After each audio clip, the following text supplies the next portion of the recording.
Hello, welcome. How are you guys? Can everybody hear me loud and clear? Hello, hello, hello. Oh, look, we got a milestone as soon as we get started. Thank you, DJ. DJ's been a member for 2 months. He says, love to Brittany, mods, and chat. Thank you so much. How are you? Hope you're doing good. Thank you for your support. Thank you for being here for 2 months as a member and supporting the channel. Let me grab you a gong and a milestone, or a gong and an applause. Thank you, DJ. Do. Appreciate you very much. Thank you for your support. Hey, Opal. Hey, Julie Westner. Hey, Jamie May.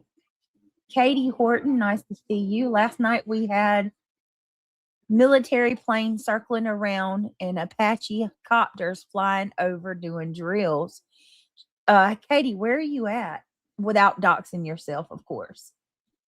Hi, Michelle Johnson. Brittany, hi, could use a player tonight. I found out today that I have 1-2 centimeter mass on my bladder. We'll have to have surgery, remove it to find out if it's benign. I am so sorry, Michelle. Yes, we will absolutely keep you in our prayers. 100%. I've got to email you too, Michelle, to send you this to send you a gift card. So I apologize. Be looking for that. I've completely forgot. I've got so much stuff going on. But guys, please keep Michelle in your prayers. Michelle, when do you have the surgery? Do you know? I hope you're doing okay. Hopefully it's just benign. I've noticed. I'm hearing. But the other day that said that if you got a tumor or a spot or whatever, like take a big doses of vitamin C, and it's supposed to help you out. You hear that, Michelle?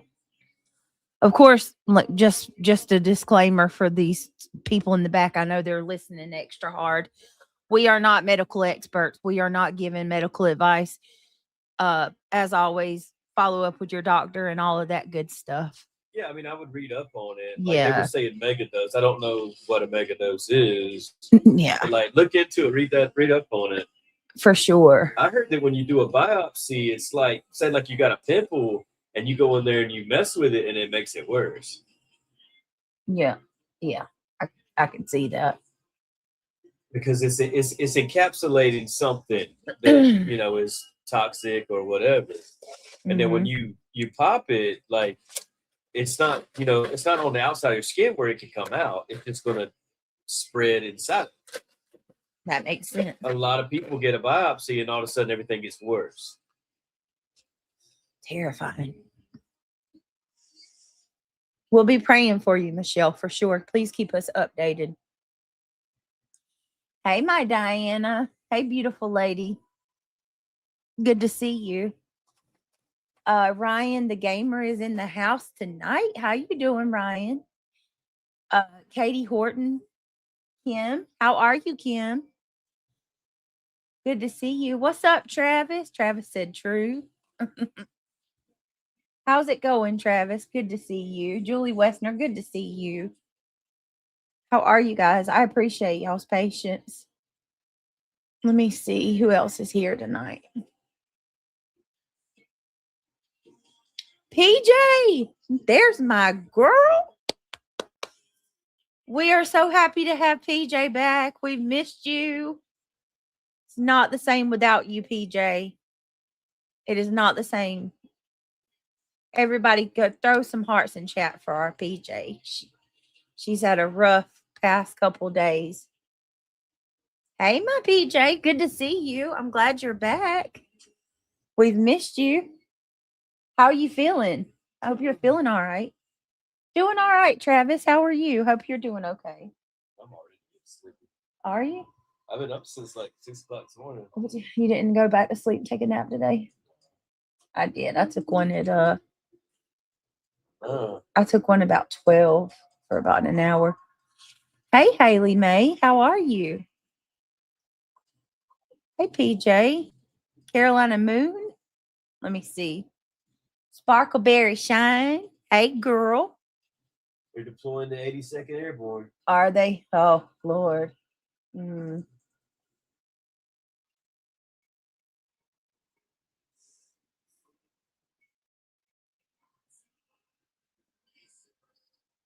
Let me see. Green Spirit, Brittany. Are y'all waiting to be surprised with the sex of the baby? Or are you going to find out? You know what, Green Spirit? I was thinking about this the other day. Craig wants to know, so I probably will go ahead and do it. But as for me, there's a part of me that kind of wants to like wait till the baby pops out to see what it is. It's that bad. I've never done that before. I've always been impatient. You ain't all right. You ain't all right with that, are you? Well, I mean, We only got like about a month and a half. Don't you want to be able to get, gender appropriate things like clothes and what have you? Yeah.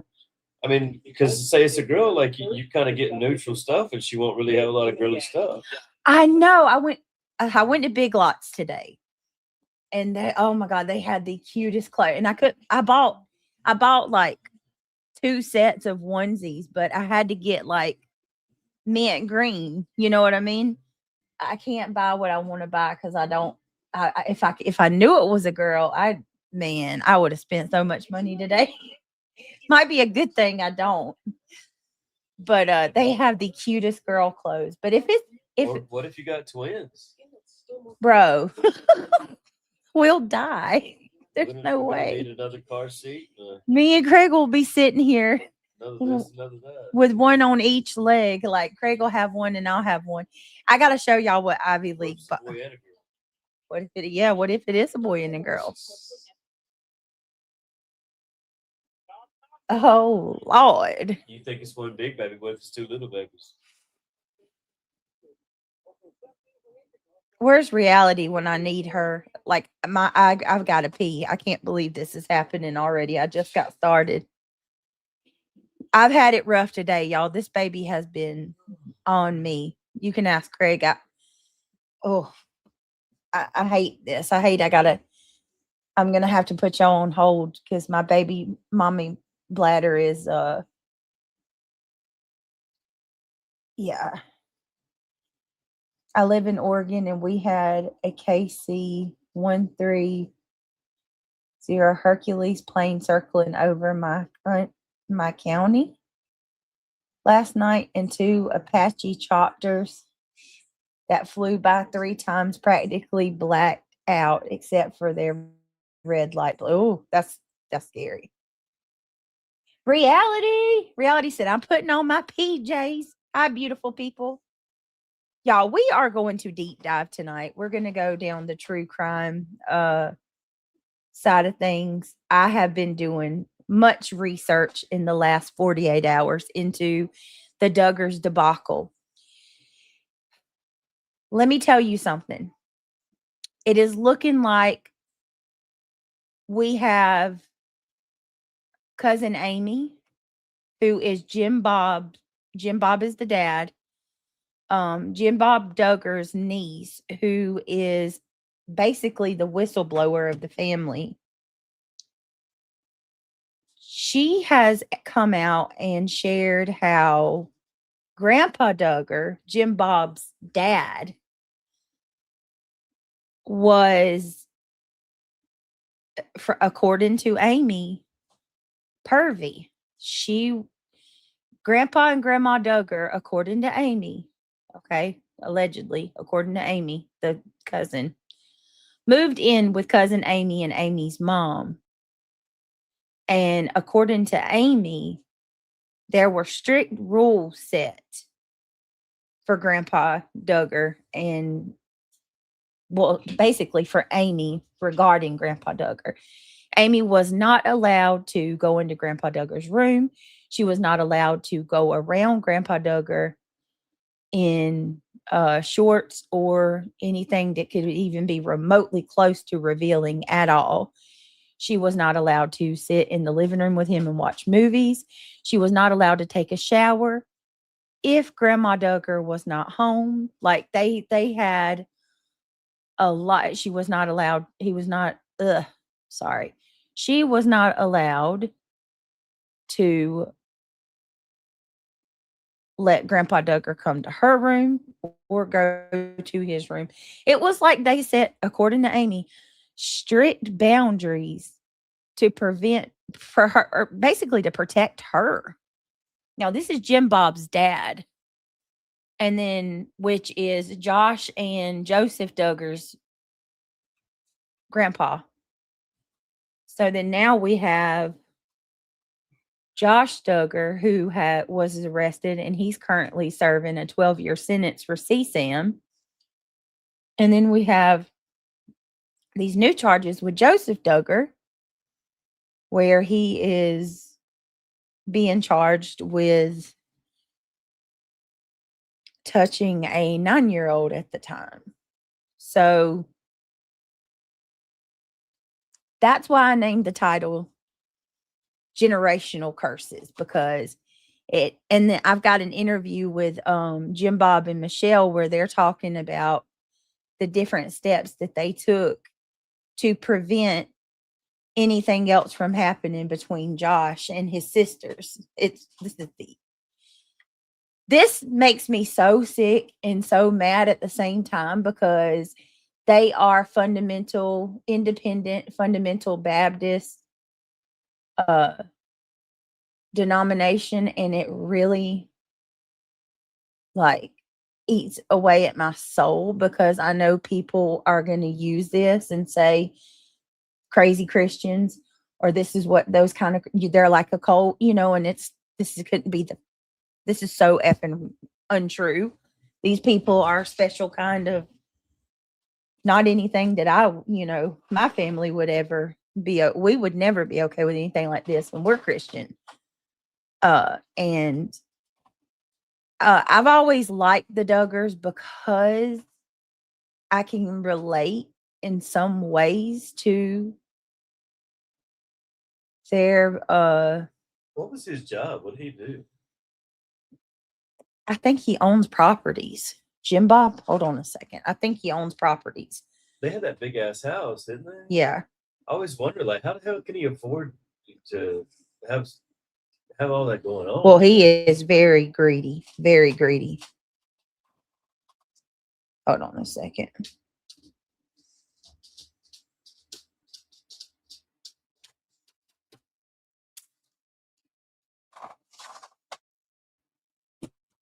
Point I'm trying to make is, like, usually when you make it big like that and they're putting you on TV, you kind of in the club. You know what I mean? Yeah. That's true. He's obviously got, a lot of money and a lot of property. Like, how did this happen? You get what I mean? Mm-hmm. It's not your average people here.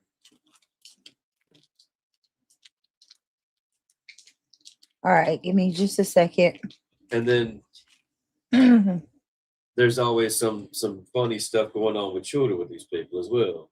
So he's a licensed realtor. Yeah, I thought so. He sells homes. Well, there's a lot of people that are realtors that don't do that well. And he owns several commercial properties in his local area as an investor.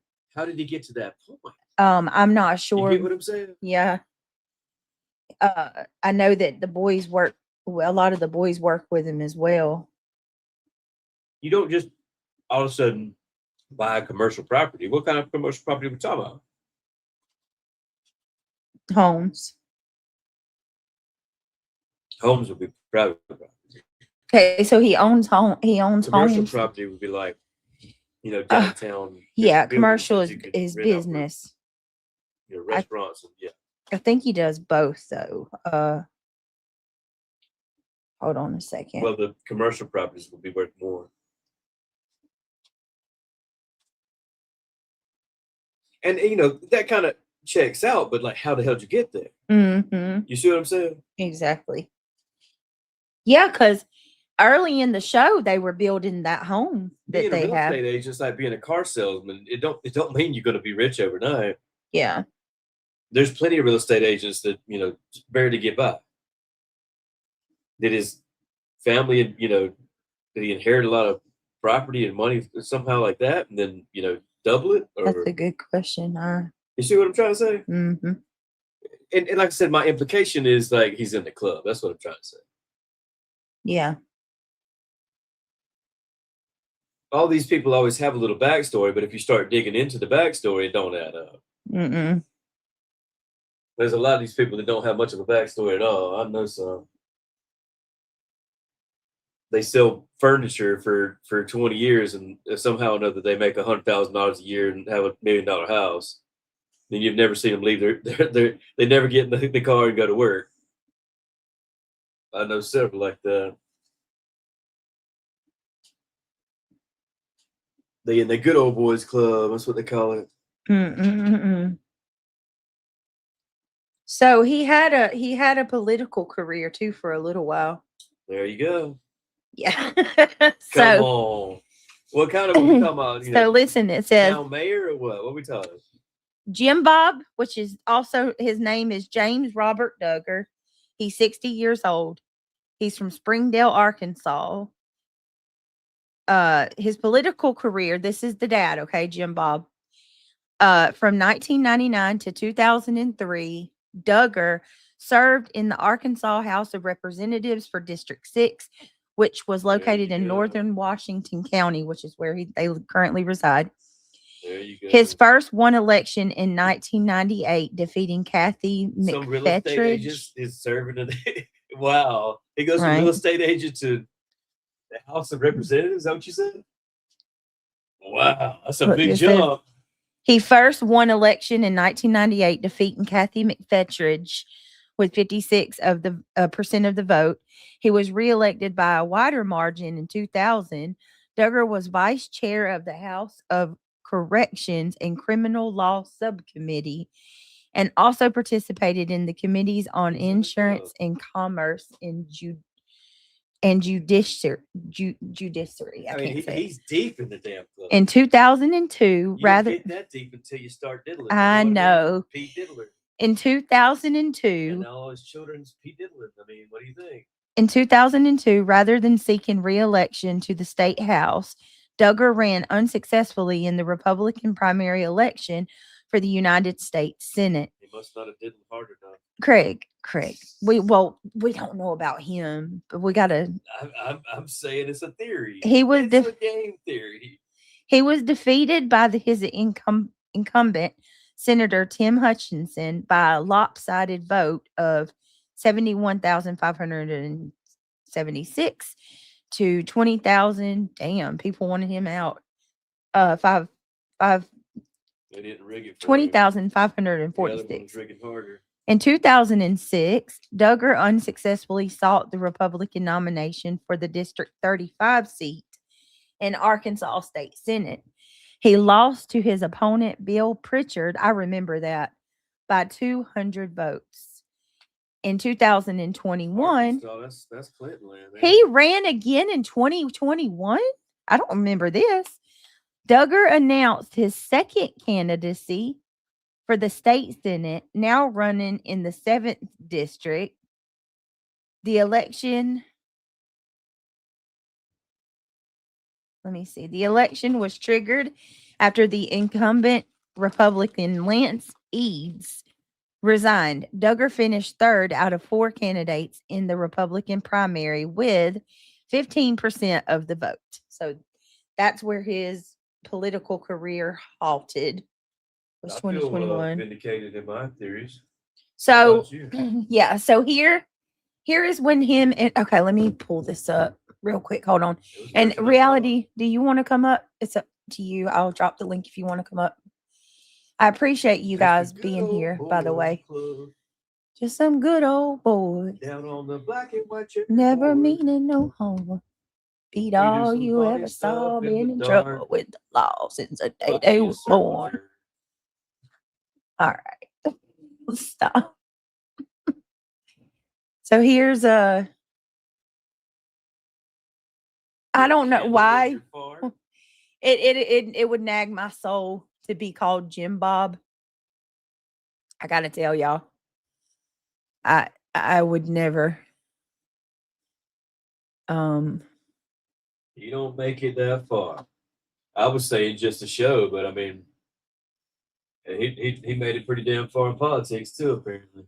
I just Come on, do not. make it make sense. You know that guy? Yeah.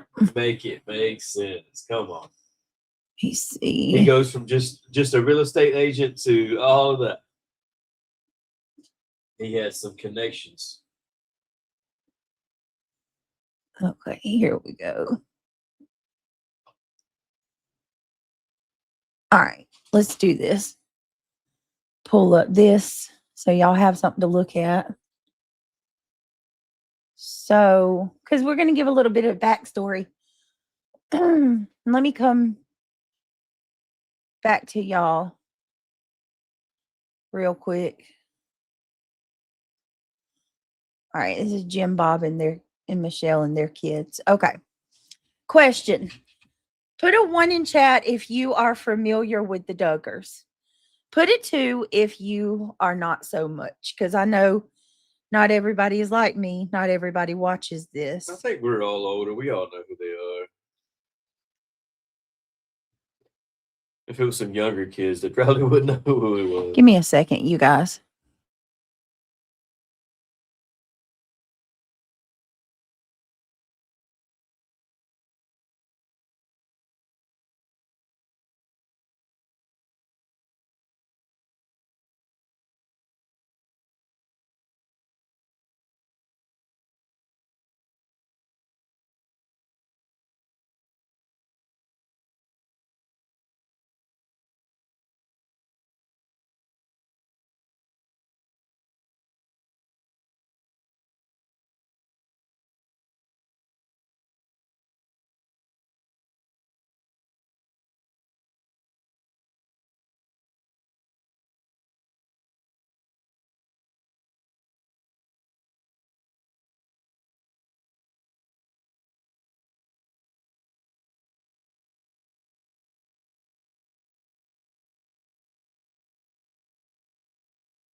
Okay.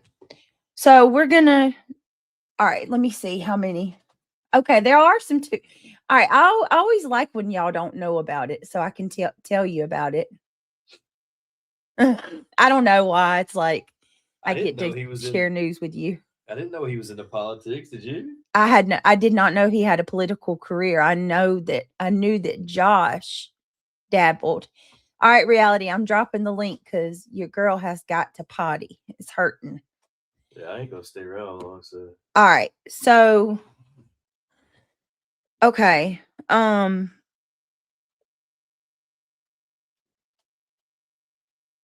there's the link.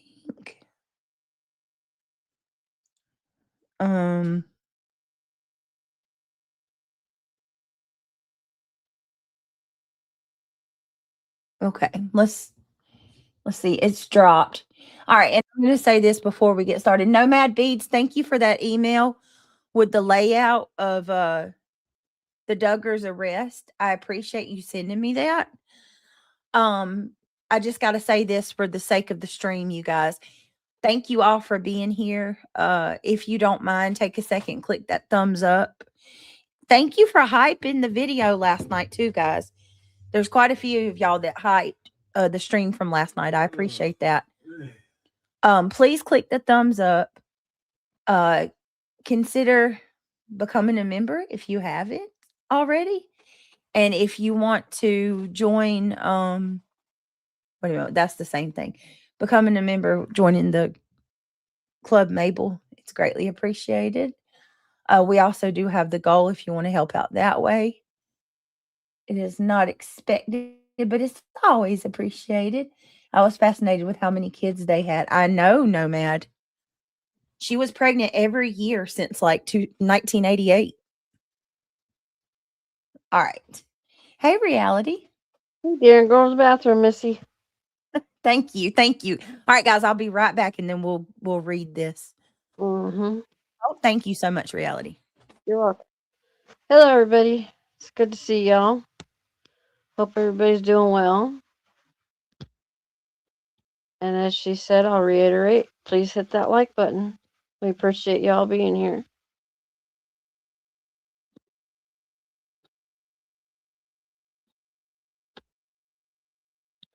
Yeah, they have a big family.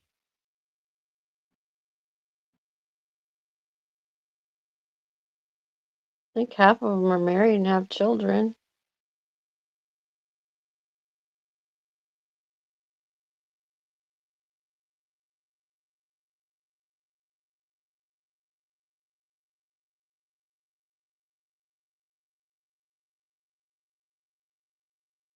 I don't know. I think more family secrets are going to come out. That's my opinion.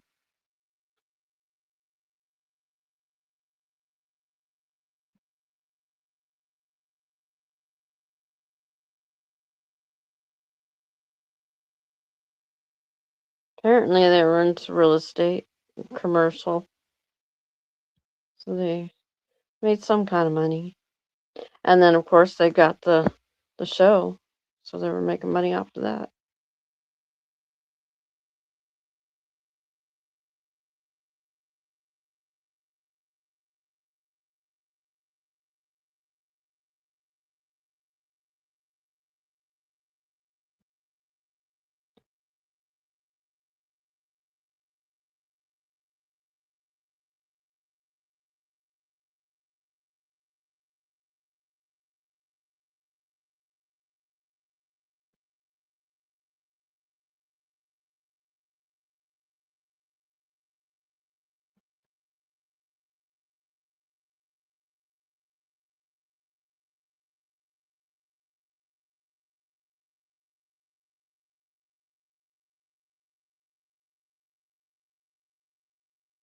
They were always making them be responsible for themselves and for the other kids. So, like, the girls were cooking and cleaning, making clothing. The boys were out doing the outdoor stuff, building. My my finger, it hurts a little. They got me on anti-inflammatory medication to help with the swelling. They want it to get down a little bit before I start physical therapy. Um, so then I start that next month. Thank you for asking. Yeah, if you look at the picture, it is kind of creepy.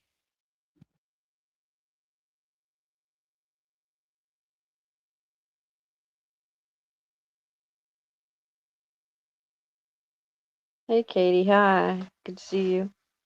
Hi, Ivy League. Praying for you.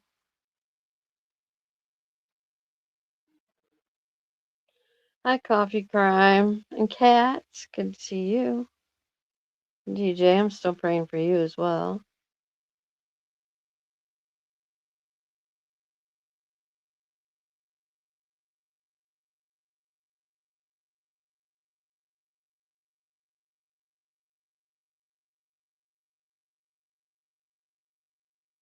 Oh, I hope it goes well, Katie.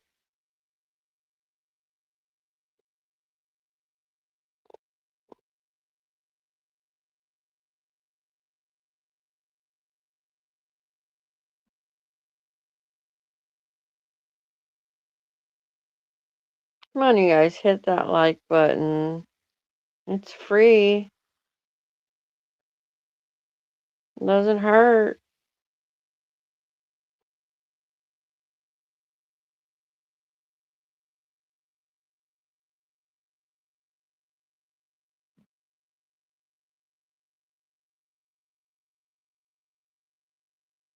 You're welcome, Katie.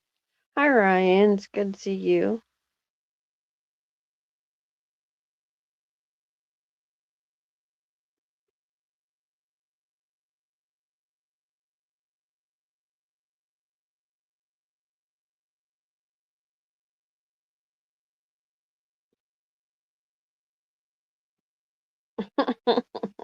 You're funny, Britt.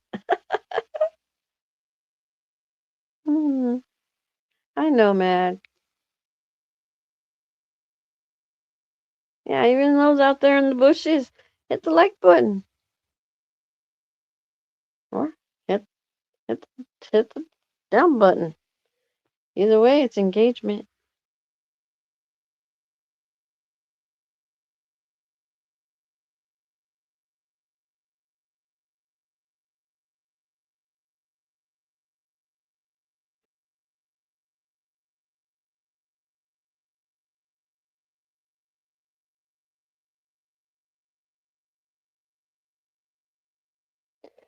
Congratulations, Brittany, on your 12 months. Woo woo. Hi, April. Hi, Ben.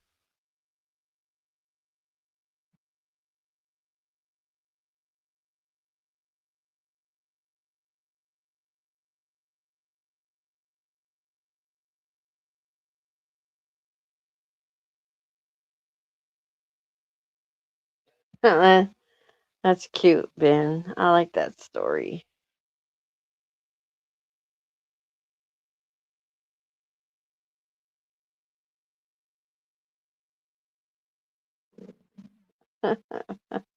Britt.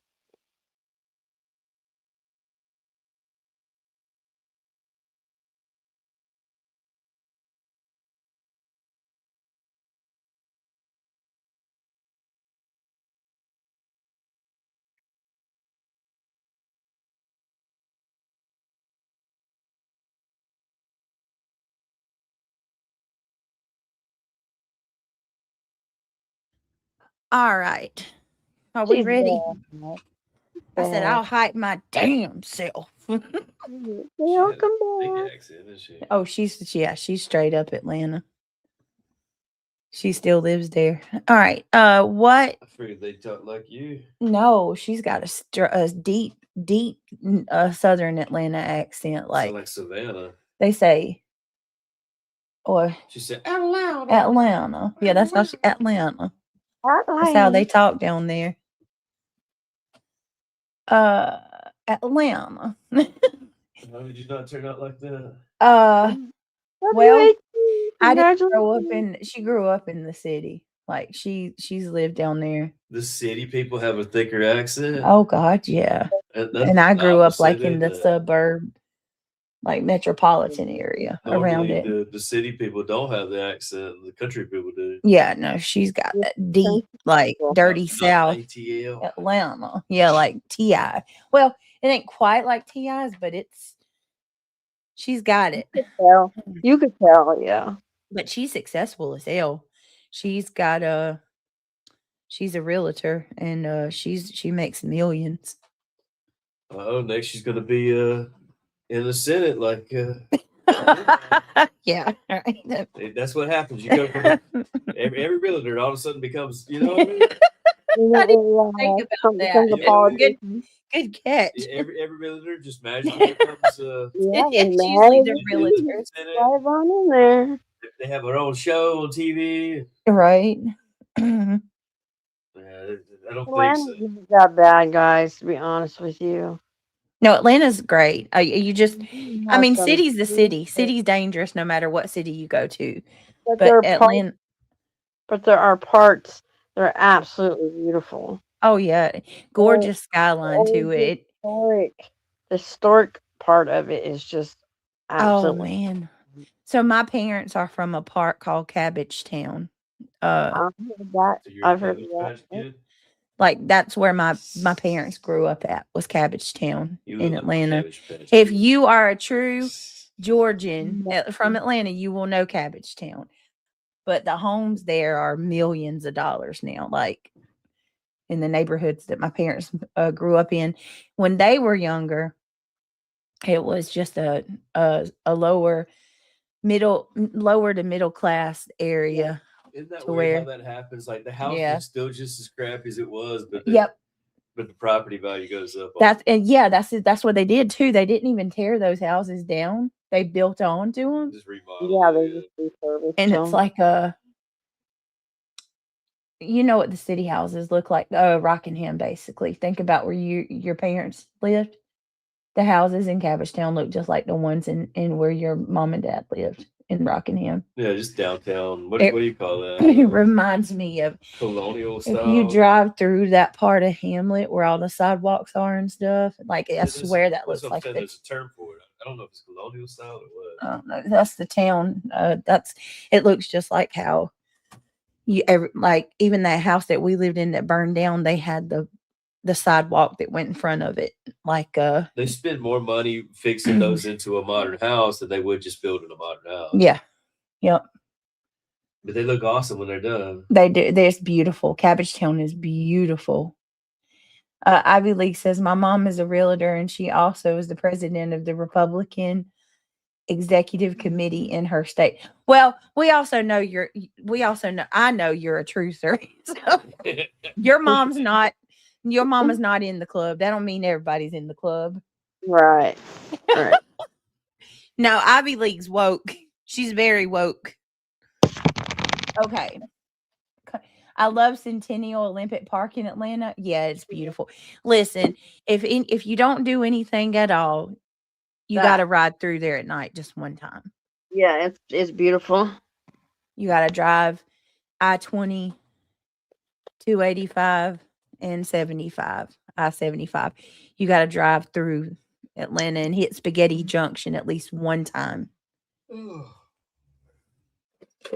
At night, though. It's got to be at night. Mm-hmm. Both of them?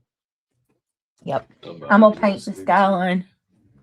That's what I want to do. I want to make a big I got something big you can paint. stop. Okay. What $3.99 has been a member for 7 months. I appreciate you. Thank you so much for being a member of the channel for 7 months and supporting us. It is because of you guys that we are able to do this full time. So I thank you so very much. Without you, it's not possible. Let me give you a gong.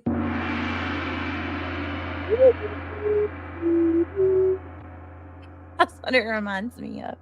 What's up, Ben George? Hi, Summer Dog. Hey, Stay Humble. Good to see you.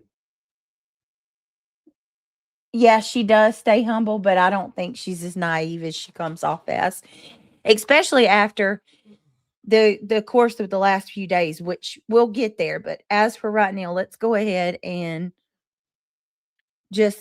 I'm going to give you a little bit more on Jim, Bob, and Michelle here. So give me just a second. Hi, D-Pole. Good to see you. Yeah, Jamie. What's up, D? It's not that high here. We're still under $4. What, gas? Mm-hmm. Yeah, it's not that. We're still under $4, but it's definitely Creeping up. yeah. Mhm. Getting there. The gasoline. Look at them fat little legs. He ain't got no ankles. Hey, dog. Now there's a man on top of the roof working. Oh, he's talking to the man. She's cat calling the roofers. It's a girl. Hi, Amanda. Hi, Summer Dog. I stay humble. How is Ben George timed She said, out? hey, baby. I don't know. How is Ben timed out? All right, Ben got banned. Somebody banned Ben. Check your messenger. I did that. How the Uh-oh. hell did I do that? Did I do that? Probably accidental. Can somebody unhide Ben? I just hit him and I don't know how the hell I did that. What did I do? How did I do that?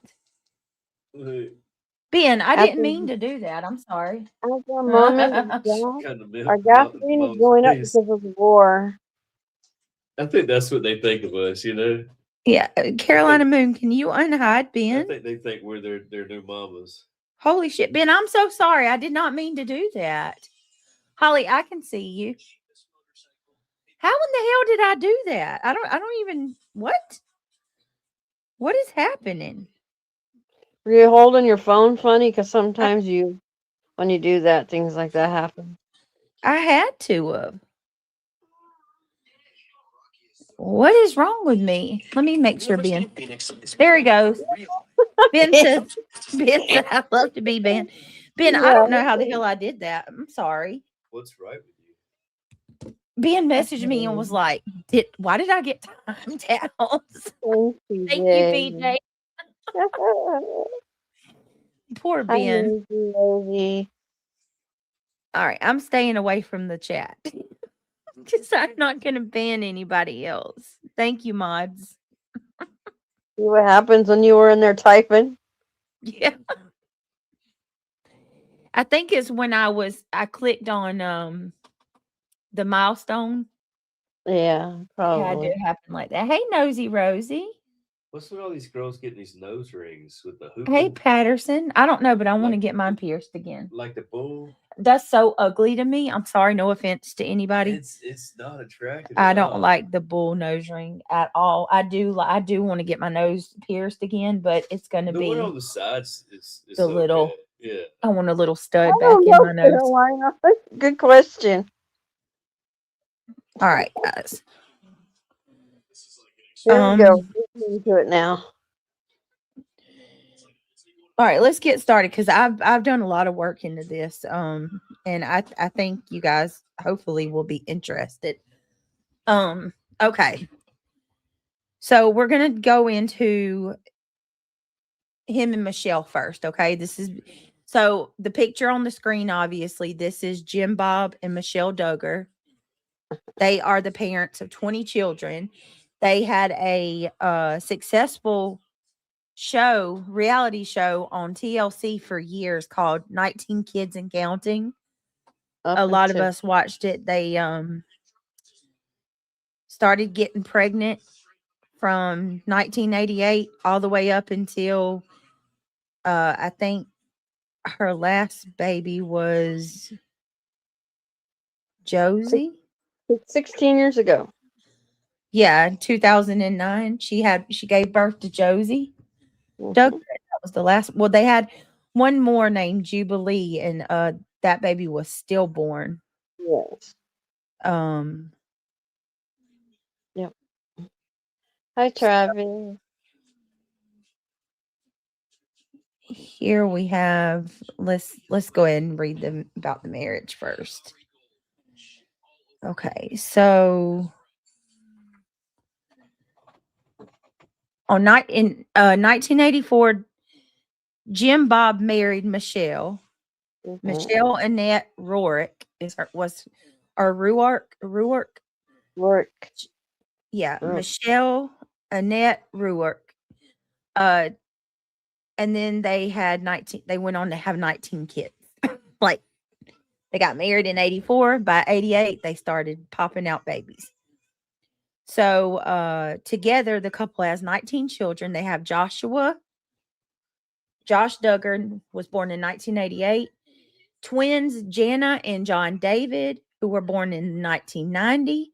Mm-hmm. Jill, born in 91. Jessa was born in 92. Ginger was born in 93. Joseph, who is the topic of tonight's stream, was born in 1995. Josiah, 96. Joyanna, 97. Twins Jedediah and Jeremiah, who were born in 98. Jason was born in 2000. James, 2001. Justin was 2002. Jackson, 2004. Johanna, 2005. Jennifer, 2007. Jordan, 2008. And then finally Josie in 2009. Mm-hmm. I think it was 2015 was when she had a stillbirth, and that baby was the last child for her to give birth to, and that was Jubilee. They named her Jubilee. By March of 2026, two of the Duggar children, Josh and Joseph, have received SA related charges, with Josh being convicted in 2021. Mm-hmm. So we're going to get into that in just a second. The Duggar family, they're independent Baptist Christians. They're members of the Institute of Basic Life Principles, which we're going to talk about that too, y'all. AKA the IBLP.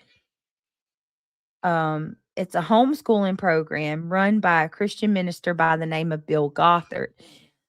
The Duggars' oldest daughter, Jana Weissman, was formerly a leader at the IBLP Journey to the Heart Youth Ministry. So if you look up Bill Gothard's training, Jim, Bob, and Michelle follow the teachings of Bill Gothard. And let me hold on a second. Let me get this. What his teaching is. So Bill Gothard's primary teaching is his basic seminar focuses on what he refers to as the 7 basic life principles. He teaches that these principles are universal and that people will suffer consequences for violating them. Gothard's principles are called design, authority, responsibility, suffering, ownership, freedom, and success. The umbrella of authority is the idea that in order to be protected from the devil, one must have absolute obedience to those above them in the chain of authority. So, not just God, you better obey the people above you, ahead of you, men, obey men as well, which that has all the hallmarks of the stepping stones for a cult. I mean, the more you look into Bill Gothard, the more you're like, holy shit. I mean, listen, I'm a Christian, but I'm telling you right now, this Bill Gothard stuff has always bothered me about this family. Put a 1 in chat if you've heard of blanket training before, because I'm going there with this. There's a whole reason I'm giving y'all this little synopsis on Bill Gothard, this weird, strange man that y'all probably never heard of, but it's very relevant to what we're talking about. I think I'm gonna have to go. You bless your heart. Your eyes just got heavy all of a sudden. I'm over here, no. Oh. Going to Brittany. Don't be taking them jabs at me. Okay, look at y'all. Some of y'all do know what blanket training is. Okay. Oh. All right. I'm going to get there if you don't. Okay, just bear with me. So, the umbrella of authority is the idea that in order to be protected from the devil, one must have absolute obedience to those above them in the chain of authority. So some of the things that that's not biblical at all. Not biblical at all. Some of the things that you do need to know about Jim, Bob, and Michelle and the way that they raise their children is they're taught to basically go to your elders for advice, which in most cases is a good thing, right? Like I asked my mother-in-law, my dad. We seek our good night. I love you. We seek our. Cheers to you. What? What'd you say? I said cheers to you. Cheers to you. I love you. The, Oh yeah, that was a good one. remember the one I was singing about? Yeah. You serenaded one of the subs on their birthday. I love you.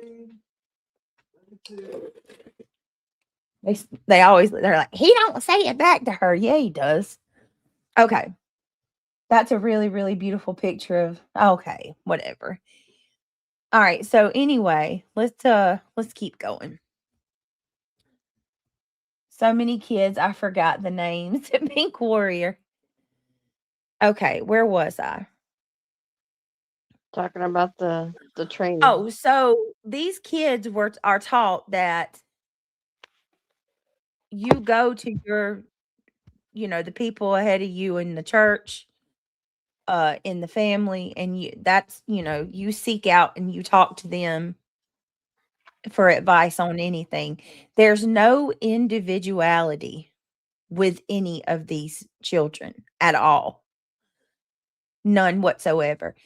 They're basically from the time that they are born, toddler on a blanket in the floor.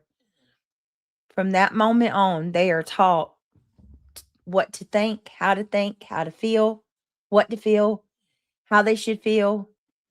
Mm-hmm. You know what I mean? Like even down to dating. And we're going to get there. So it says Gothard teaches that dating, listen to this, y'all. I'm going to tell you what blanket training is in just a second. Enjoy. Gothard teaches that dating is morally dangerous and that courtship is excuse me, I'm sorry. Gothard teaches that dating is morally dangerous and that courtship is a better alternative. Gothard encourages parents to be involved in their children's courtship and that a father should be involved in his daughter's relationships and should be, at the very least, have the right to say no when a man asks to marry his daughter. Gothard also advocates conservative dress. Gothard's teachings discourage dating and I don't know how you say that, certain music, including Christian rock. He has warned the Cabbage Patch Dolls are idolatrous. He has warned that Cabbage Patch Dolls are idolatrous. What? Gothard, yes, Cabbage Patch Dolls. Gothard has been the subject of a much debate in the Christian circles and occasionally in mass media. Various books and articles have challenged Gothard's teachings on legalism, law, and grace and questioned the handling of the IBLP. So let me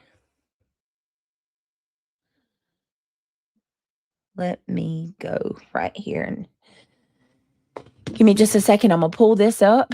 Just bear with me, y'all, because I'm going to let Michelle Duggard tell y'all about blanket training. Okie doke.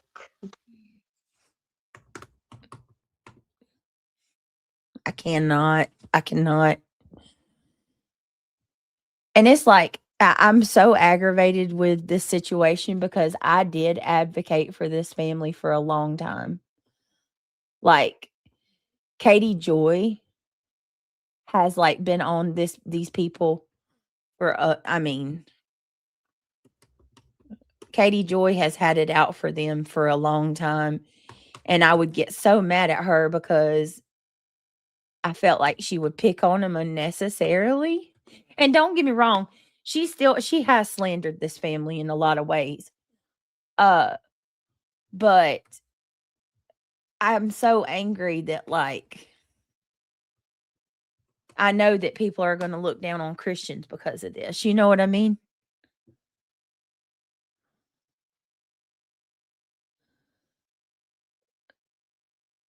All right, listen to this.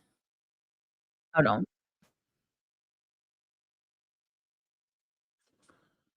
Hold on.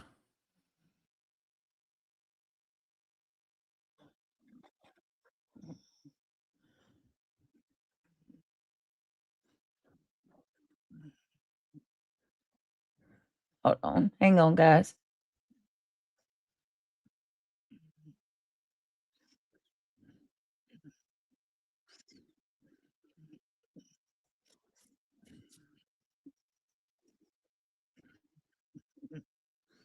Hang on, guys.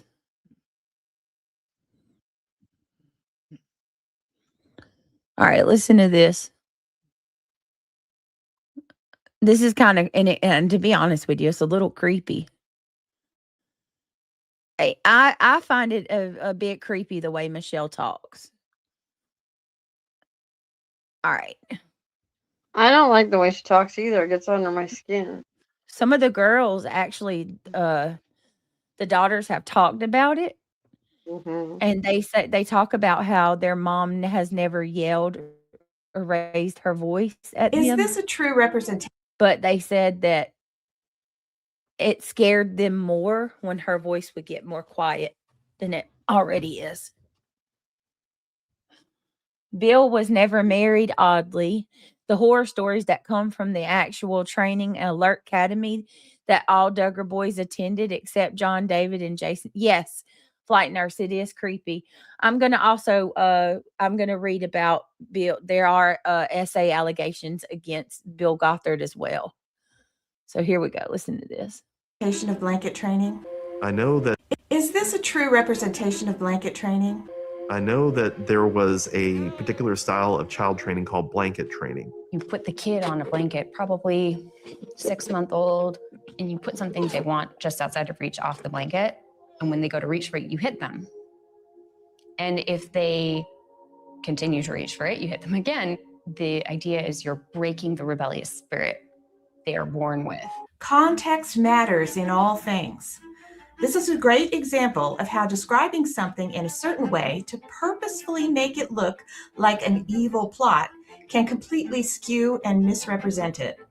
In Shiny Happy People, they can then hitting them when they innocently reach for a toy.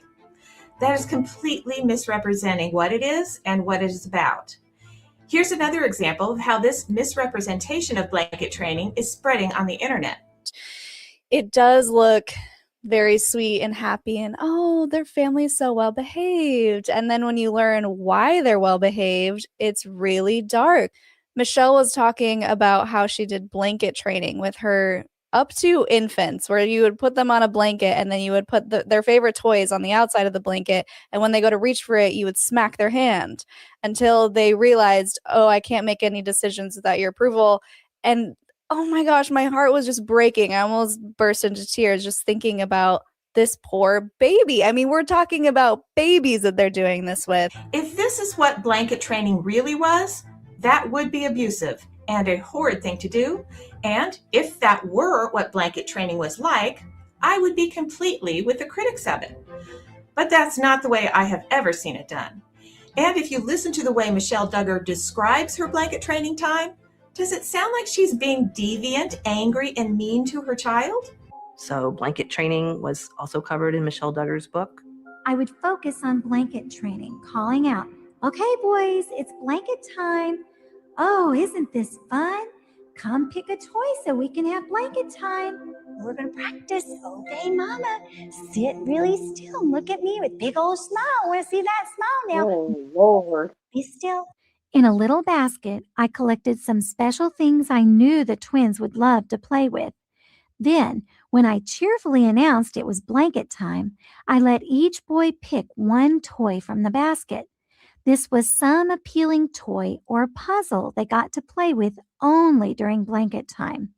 At first, my goal was simply to have them sit on their blankets and play with their toy for 5 minutes. If they made a loud noise or tried to crawl off the blanket, I would correct them. Oh, no, no, no. We don't get off the blanket during blanket time. This is blanket time, and we're learning to have fun while we sit quietly on our blanket. Parents have to decide what type of correction works best with their children, depending on their own personal parenting philosophy. Whatever it is should be momentarily unpleasant. I think that's a crock of shit. And listen, the reason I chose this video is because I want to be fair and I don't want to give a biased view. So I'm showing a video where they're showing multiple, like the lady, you clearly hear it. The lady says she doesn't think there's anything wrong with blanket training.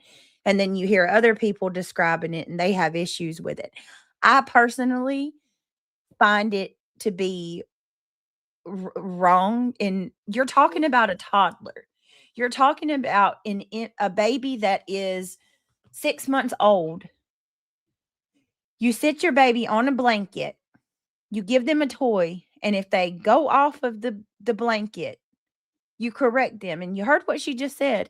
Now it's up to each family how they choose to correct their child, but it has to be temporarily what did she say? Hold on. What was her 2 words? I don't know. She just gets under my skin with her voice. Yeah. Decide what type of correction works best with their children, depending on their own personal parenting philosophy. Whatever it is, should be momentarily unpleasant. Should be momentarily unpleasant. So are people wrong for saying that you spank your child if they go off the blanket? What you sitting there saying? You discipline them the way that you see fit. You're disciplining them for going off of a blanket. Now imagine any of your baby, 6 months old, they just now let's say 4 months, 4, 5, 6 months, just now got their balance enough to hold theirself up, and sit on their bottom. And you give them a rattler and they toss their rattler and they go to try to crawl off the blanket to go get it. And you pop their hand. Does that baby understand why they're getting their hand popped? No. I mean, you're breaking them. Yeah. Yeah. It's kind of like training a horse, a wild horse. It's weird. That's what they do to break a horse is, they use the whip to get them back in line. Mm-hmm. Yeah, it's horrible. I don't like it. I don't like blanket training, but let's keep going. I didn't raise my voice, but with each correction, I became sterner, less playful. And when the 5 minutes were up, we celebrated with lots of hugs and kisses, maybe marching around the room and burning off some of that saved up energy. I praised them excitedly, and they strutted around as thrilled by their accomplishment as if they'd won an Olympic gold medal. Blanket training can be a fun time for the child when it is done properly, and it helps the child learn to play contently by themselves for a certain period of time, teaches them boundaries, and eventually allows them to enjoy the idea that they can control themselves, which gives them a general demeanor of contentment. They're There are also babies. different ways to do blanket training, and it can be done differently with different ages. For example, here's a woman who did a video about doing it with her preschool-aged little girl, and you can see her attitude is not what was described in Shiny Happy People at all. Uh-oh, stay on your blanket. I'll open it for you. Want me to open it for you? Stay on your blanket. Layla, no, you gotta stay here. Stay on your blanket for a little bit longer. You're doing such a good job at blanket time. Oh, eat the cake, yummy. Layla, she made it 12 minutes. I'm so proud of her. So I'm going to let her get off now because she seems to be getting a little restless. But I definitely want to keep telling her how great she did at blanket time. And I keep saying things like, oh no, we stay on the blanket during blanket time, and just really emphasizing blanket time. I'm so proud of you. I have 2 videos on blanket training on my parenting YouTube channel, The Mommy Answer Lady. The first one describes exactly how it is done and what its benefits are for training a young baby how to stay on the blanket with fun toys they get to play with just during blanket time. You do not ever hit a baby under any circumstances, and you don't just plop a baby on the blanket and start hitting them when they reach for a toy. Blanket training is just another example of the slandering Christians and homeschoolers generally. Next time, did Jim Bob Duggar really deprive his children of any benefits from their participation in their successful TV show? We have. Oh, you better not, lady. You better not. She better not. I can't with her because Jill showed proof that Jim Bob took money from them. I cannot with that woman. But look, I went non-biased and I played. So look, there you go. Y'all got it from both sides. You got a side that says blanket training's bad, and you got a side that says blanket training is good. I personally don't like it. I think it's gross. I think that there's a way, there's ways to teach your kids right and wrong, but blanket like that's weird. It is. All right. It's control. Right? It is. And it's a baby. And, a baby's a baby. Exactly. Come on. They're not necessarily knowing right from wrong. All right, let me see.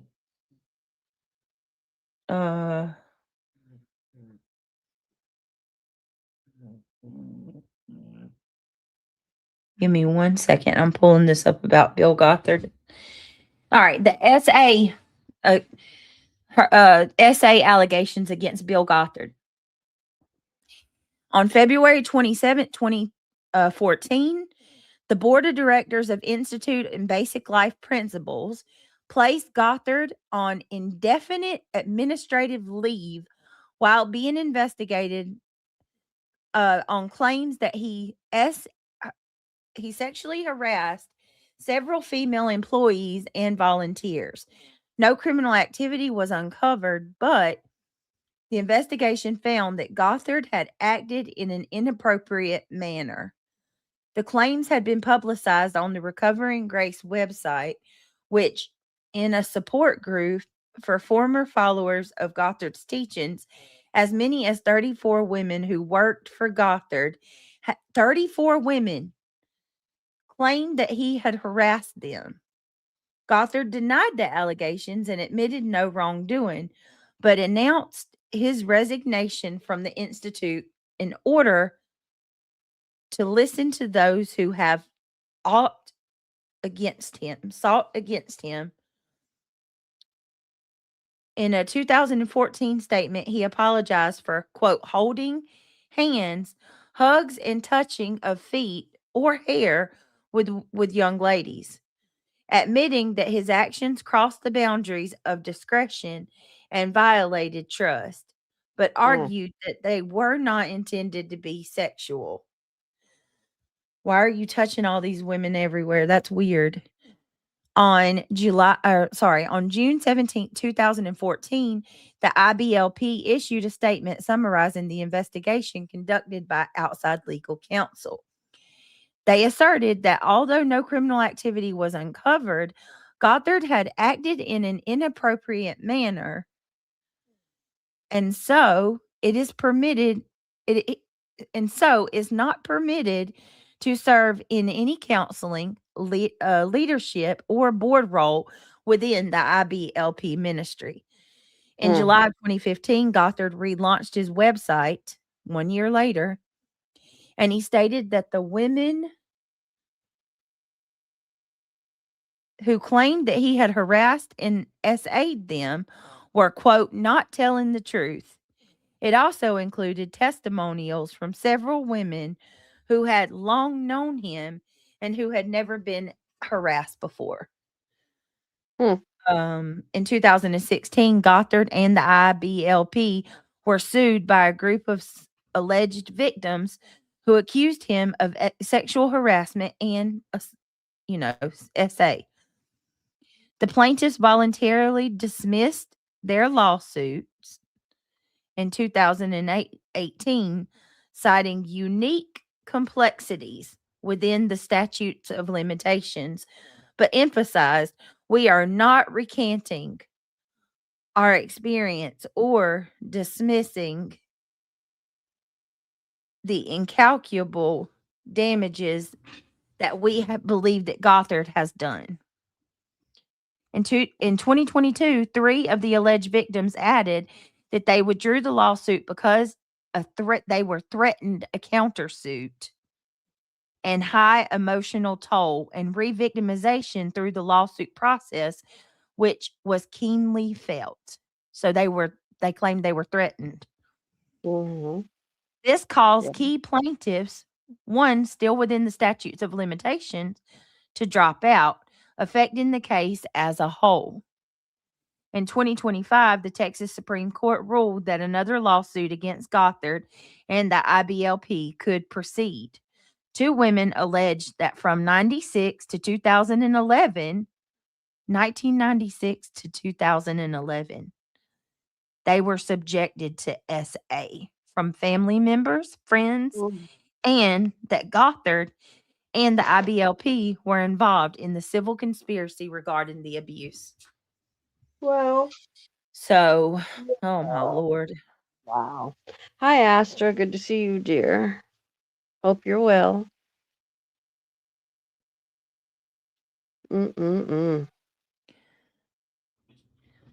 Jim Bob Duggar and his family are independent Baptist Christians. They are members of the Institute of Basic Life Principles, the IBLP, a homeschooling program run by a Christian minister, Bill Gothard. Duggar's oldest daughter, Jana Wiseman, was formerly a leader at the IBLP's Journey to the Heart youth ministry. So, okay. Now we're going to fast forward to Josh Duggar, okay? Josh Duggar is the eldest of the, hold on a second. Yes, give me just a second. Oh, please. I'm going to try to get some pictures. Okay. I'm just trying to make sure that I'm not leaving. I know this is like long and drawn out, but I don't want to leave any stone unturned. So I hope that you guys are. You did a great job on your research. Oh, let's see. Thank you. You're welcome. Let me see. So here is Josh Duggar. We're going to go to Wikipedia for Josh Duggar. Well, they would use a baby picture of him. Okay. All right. Josh James Duggar was born on 1988. He's the eldest of the Duggar children. He's an American convicted SO. He's a former reality television personality, the eldest of Michelle and Jim Bob Duggar's 19 children. Duggar and his family gained fame and the focus of the TLC series 19 Kids and Counting, which was a spin-off series of television series. His 2008 wedding was aired on the show.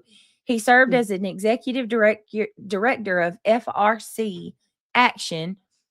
Listen to this, y'all. He was in politics like his dad. Mm-hmm. A lobbying political action committee sponsored by the Family Research Council. From June 2013 till May 2015. He resigned from that position after it was reported that he had SA'd multiple underage girls from 2000 to 2004 when he was between the ages of 12 and 16. This included 4 of his own sisters. Yeah.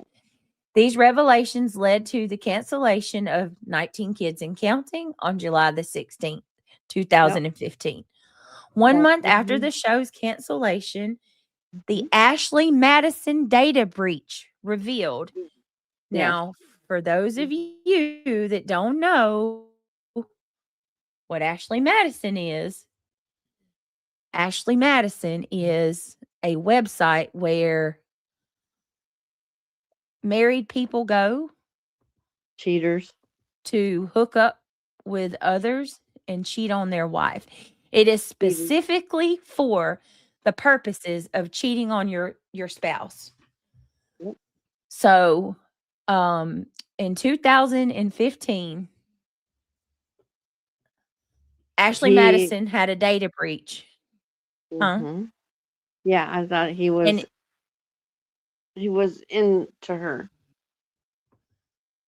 well, the website's called Ashley Madison, but yeah, Yep. he had hooked up with actually, I think a stripper.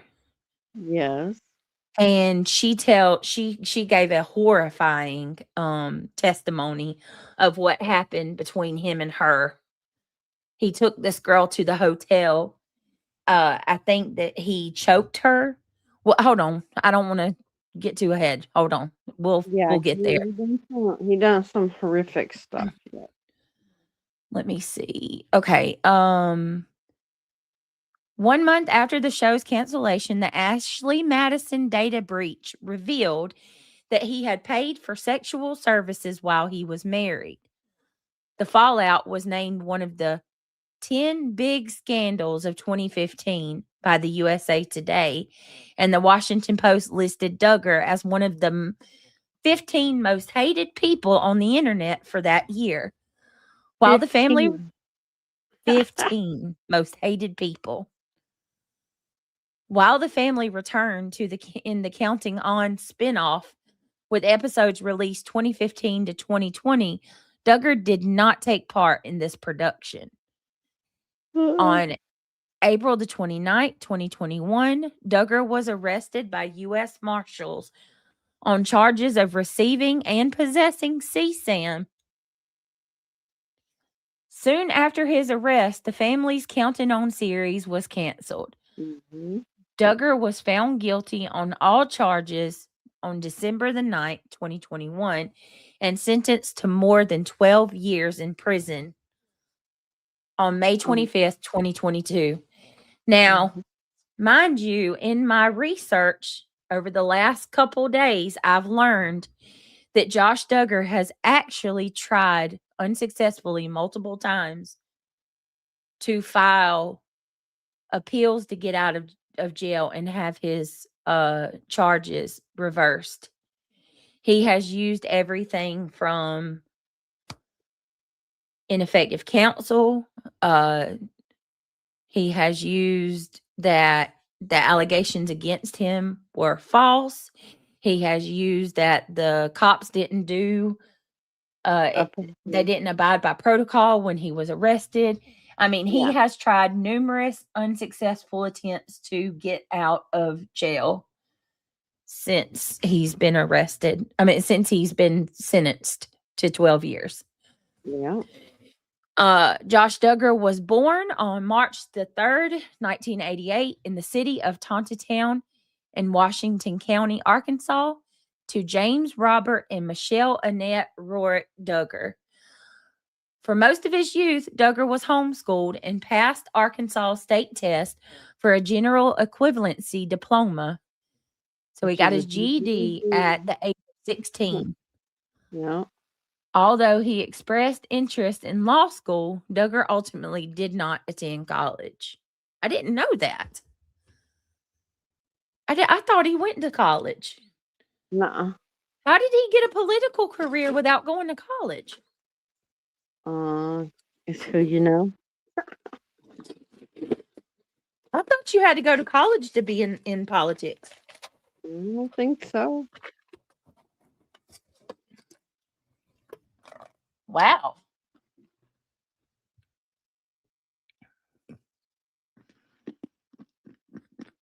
Hang on, y'all. Okay.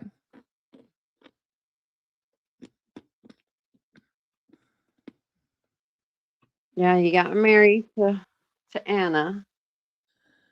Yeah, right here it says we're just going to go through a little bit of it because I find it quite interesting too that I have learned in my research, hi no madness, that listening while I eat buttermilk and cornbread. Okay, I see you.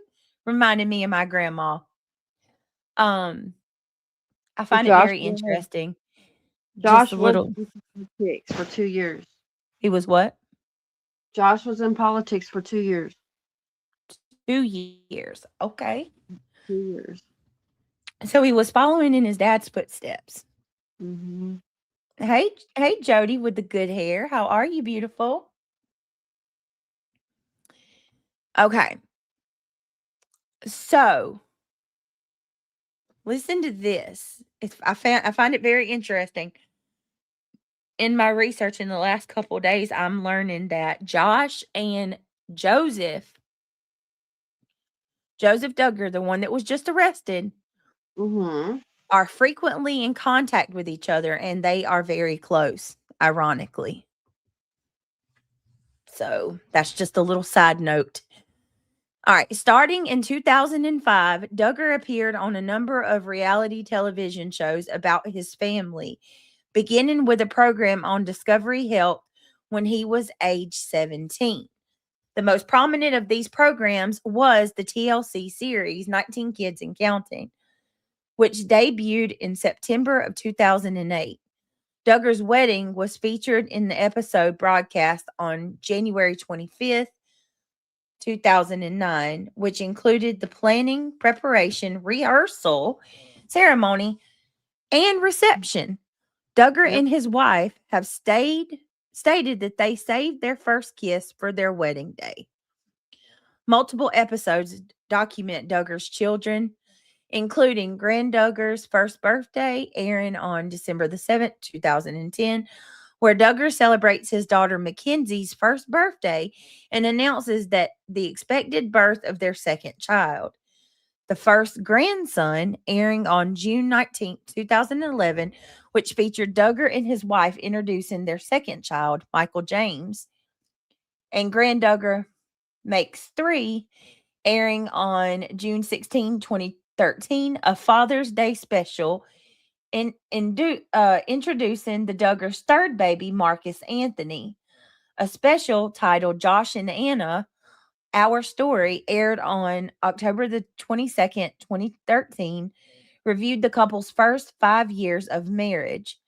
Duggar and his wife announced that they expected the birth of their fourth child on an episode titled Anna's Having a, which aired on May the 12th, 2015. The episode included the Duggars announcing the ultrasound showed that they were having yet another girl. All right, for his politics, when Duggar was a teenager, his father, Jim Bob Duggar, was a 2-term Republican member of the Arkansas House of Representatives, which I told y'all about that. Mm-hmm. Let's see. Duggar also has been an active in conservative politics while running car dealership. So he was running a car dealership. He worked as a part-time political consultant in 2007 under the business name Strategic Political Services. See, like, how did you get a car dealership? How did you start running a car dealership?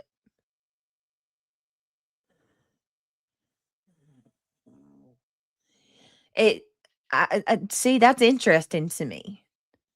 Like, I'm like, Craig, I want to know how did they get these connections? Let's see. He worked on the Republican presidential primary campaign as former Arkansas Governor Mike Huckabee. Yeah. Oh, he worked on Mike Huckabee's campaign? Yeah. What? Yeah, Republican Party. Wow. Yeah, that's right. They're from Mike Huckabee's from Arkansas. That's right. Okay. He did rallies for Rick of Pennsylvania. What? Yeah. Rick Santorum for Pennsylvania.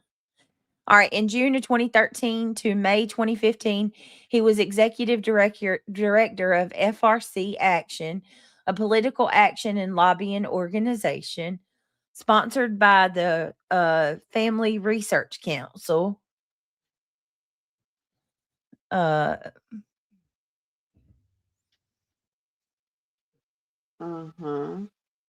me see. I lost my spot. Oh, all right. When describing his position with the organization, He stated that he would be focused on engaging the grassroots and taking a message of faith, family, and freedom across America. Now, y'all, it does not, I wanted to touch a little bit on Josh Duggar's political career because it does not escape me that we are right now in the midst of politicians being linked to Jeffrey, J.E. Yeah. Yeah. And it's looking like Josh would fit right in. Yeah. I agree with that. Disgusting. Yep. Duggar described his family as the epitome of conservative values and advocated, The next paragraph. Oh my gosh. Go ahead, read it. You read it. I don't want to read that. All right. So Duggar described his family as the epitome of conservative values and advocated for what he termed family-centered and conservative Christian viewpoints, including opposition to abortion, divorce, and gay marriage. He has been referred to as an anti-gay activist by GLAAD and a pro-LGBT rights organization. Yeah. All right, here's where it's going to get dicey. A warning. We need a warning. Yeah, we're going to throw out a trigger warning. I probably need to put that for my banner right now. Yeah, These are going to be graphic details. Josh Duggar was, listen, he was the oldest kid in the Duggar family. It also does not escape me that the Duggar kids had one room. The girls shared a room and the boys shared a room. Right. 20 kids, 19 kids. And they all had one room for the boys and one for the girls. I'm sorry. It bothers me that now we have two sons, two boys from that family that have a thing with underage girls. Yeah. And I can't help but wonder what is going on in that house. Did something happen to them? Yeah. Did Josh do something to his younger brothers too?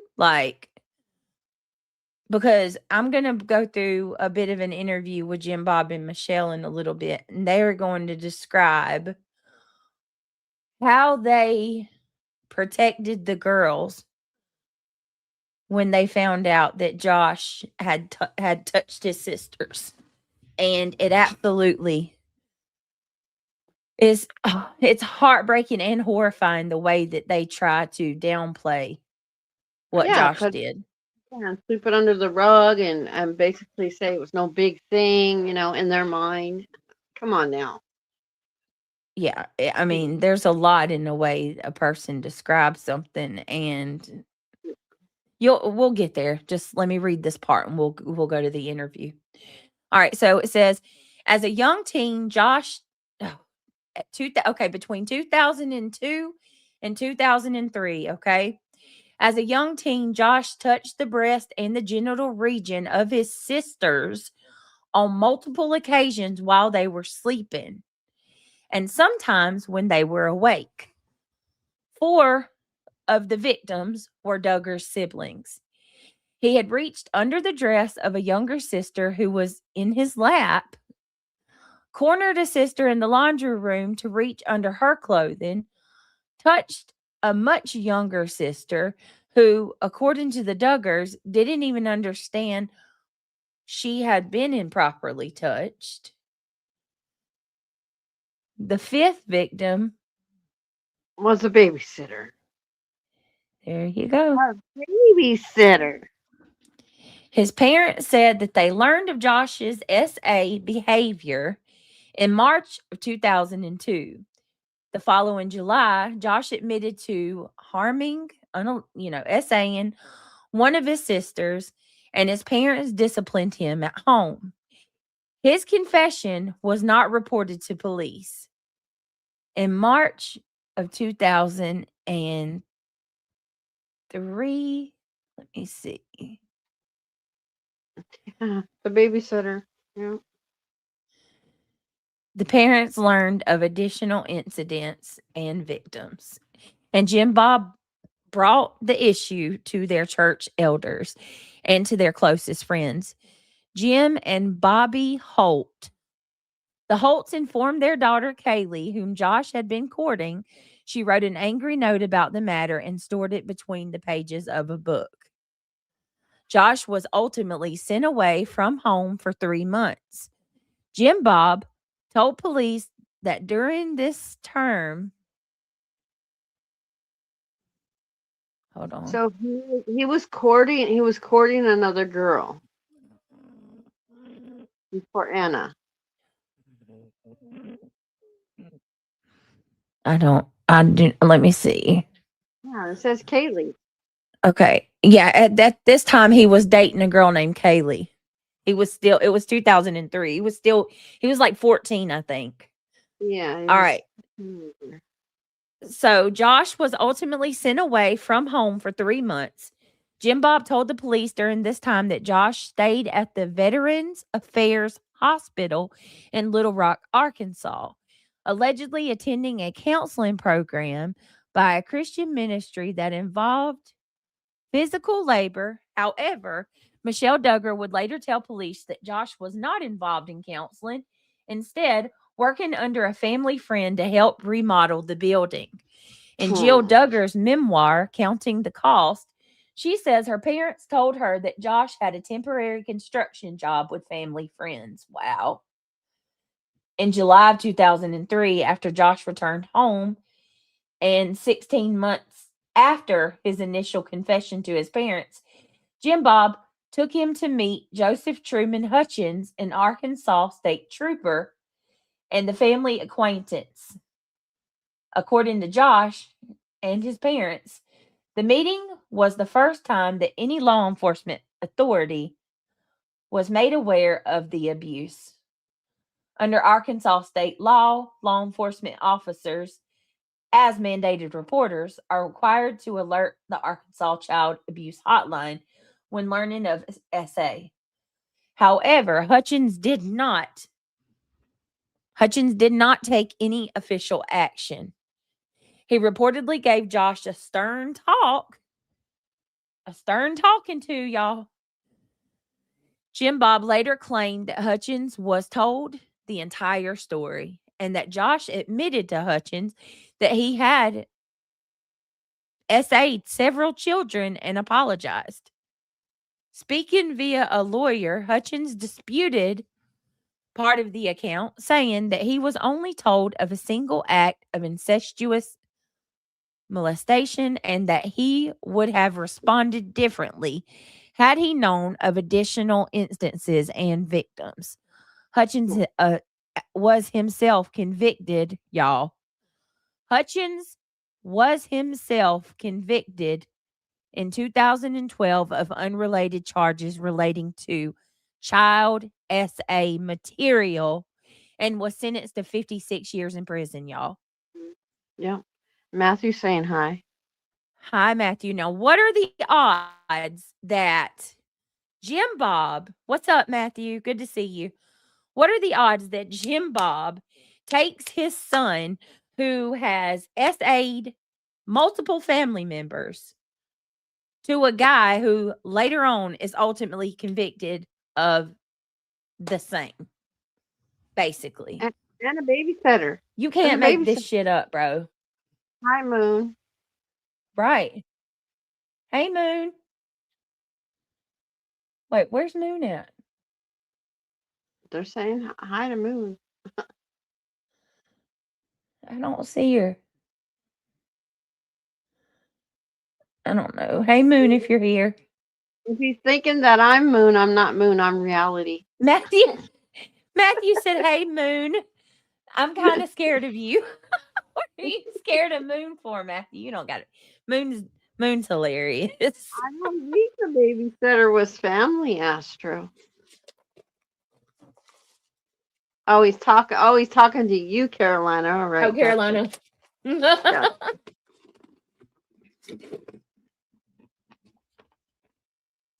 Oh, Carolina Moon's a sweetheart. All right. See there, and it's talking about Kaylee again in 2006. All right. Loaned a So, book. and let me see. Where are we at? So he was 2006 so yeah. Thank you. Okay. So right here it says in 2004 and 2006, the first 4 television specials featuring the Duggar family were released. In 2006, Kaylee Holt loaned a book to her friend, a fellow church member. The letter that she had written about Josh, oh boy, 3 years earlier, was still inside that book. In and December of 2006, Kaylee's friend, having discovered the evidence against Josh, who was then 18, called. Oh. Wow, I did not know this. Oh. How did I miss this Oh. part? In December of 2006, Kaylee's friend, who found the note in the book, discovered the evidence against Josh, who was then 18, and called the Arkansas Child Abuse Hotline to reveal his past sexual misconduct towards minors. She also anonymously emailed Oprah Winfrey's production company, Harpo Studios, as the Duggar family was scheduled. Let me see. Who's here? Yeah, hold on. I done lost my spot. How the hell did I lose my spot that fast? They're gonna appear on the show. That's where you're at. Oh, there it is. Got it. The Duggar family was scheduled to appear on the Oprah Winfrey Show. Winfrey's production alerted the Department of Human Services and canceled the Duggar family's appearance. Springdale police began investigating. Jim Bob told that Josh had SA'd 5 underage girls between 2002 and 2003 when he was 14 and 15 years old. Several family members said that there had been no incidents since Duggar returned to the home in late 2003, that they felt safe in their home. And they forgiven. Yeah. They have forgiven him for Lord, those poor girls, man. They've forgiven Duggar for his past behavior. Under the Arkansas State Statute of Limitations, child SA charges must be filed within 3 years of being reported to the police officer. Because of July 2003 contact with Hutchins, no charges could be filed in December of 2006. Let me say something before we keep going. That law needs to be abolished. Yep. What do you mean a 3 years? 3 year statutes of limitations? 3 years? That's it? Nothing. That's nothing. Yeah. That's it? Bro, no. Matthew, there's nothing to be scared of when it comes to Moon. Don't need to be No. scared of her. He is talking about Moon. He's talking about our Moon, the scooter. Oh, she's awesome. Yeah, she is. Yeah, Arkansas, get with the program. Well, guess what? I'm not going to go there. I can tell you why, but I'm not going to go there. We know, huh, Britt? I'm not going to go there. All right. So, via a Freedom of Information Act, a FOIA request, In Touch Weekly obtained redacted police reports. On May the 21st, 2015, they published a story about the 2002-2003 events, which had been previously unknown to the public. Duggar resigned his position at FRC. Protect the victim's privacy. Action the same day. He stated that he had acted inexcusably as a teen, and he was deeply sorry for what he called his wrongdoings.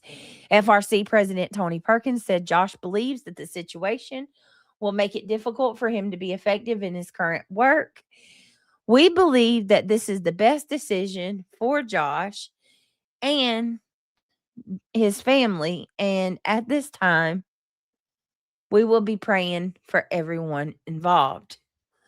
Duggar's cousin Amy Duggar, who is a year older than him, learned about the abuse from the In Touch story. A couple of weeks later, as she wrote in her memoir, she went to the Duggar family home and confronted Josh. She found him and his wife in an RV parked next to the house, separate from his weeping sisters. Amy yelled at Josh that if he had ever tried to hurt her, I would have kicked your ass. I would have called the police, Josh responded. I knew better. Debate over release of police reports. Immediately after the article was published, an unidentified victim who was reportedly still a minor requested that any remaining products of the investigation be destroyed. The Arkansas Freedom of Information Act states that the records of a juvenile shall remain confidential and shall not be subjected to disclosure under the FOIA. On May 21st, 2015, to protect the victim's privacy, State Judge Stacy Zimmerman granted their request and ordered all copies of the report destroyed. Wow. Wow, destroyed. On May 23rd, Arkansas State Senator Bart Hester called for Springdale Police Chief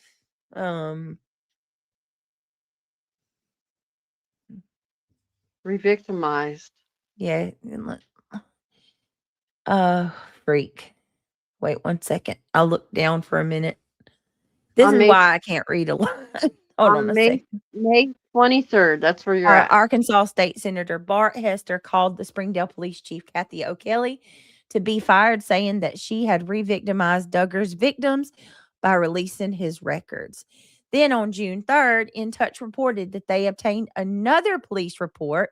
On June 4th, Springdale City's attorney, Ernest Kate, defended the release. Lord, have mercy. Jesus. Of records, pointing out the redaction of the names and genders of those who were still minors when the police report was filed. On June 5th, Duggar's sisters, Jessa and Jill, now this, we'll go over this too. This made me sad. I felt really bad for these girls. Jessa and Jill, the two sisters, gave an interview to Megyn Kelly on Fox News discussing the abuse and the reports released. Yeah, hold on a second. So a lot of people were mad when this happened, you guys, when Jessa and Jill went on Megyn Kelly's to discuss it, because a lot of people said that Jim Bob and Michelle, no, actually Jill come out and said that Jim Bob and Michelle, later she come out and said they got them to do this. Jessa called the Duggars' actions as a teen very wrong and stated, I do want to speak up in his defense against people. Hold on a second. Or against, I do want to speak up in defense against people who are calling him a molester and a P, file, or a R word, as some people are saying. That is so overboard and a lie, really. I mean, people get mad at me for saying that, but I can say this because I was one of the victims. She further stated that the system was set up to protect kids. It's greatly failed, and let's see, it's greatly failed.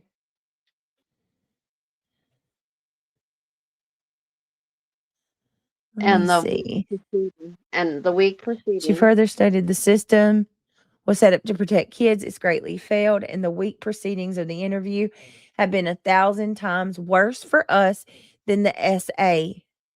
This is so sad these girls had to do this, y'all. It is. Hold on, I lost my spot. What the hell happened? Damn it. Keep going up. Keep going up. All right. 1,000 times worse for us than the SA. Jill called the release of the police reports a re-victimization. On August the 30th, TLC broadcast Breaking the Silence, a documentary about child SA. Jessa and Jill were among the interviewees. In 2007, Jessa and Jill sued Springdale and Washington County officials. In June of 2020, the 8th Circuit Court of Appeals dismissed the lawsuit, saying the defendants had qualified immunity and that the plaintiffs had not established their right to informational integrity privacy. Similarly, in February 2022, a federal judge dismissed the case, saying that the officials had broken the law merely out of negligence rather than intention and thus had immunity. Administrations following the Ashley Madison breach. In August 20th, 2015, Duggar and his parents released a statement in which he admitted to watching, PORN on the internet and being unfaithful to his wife.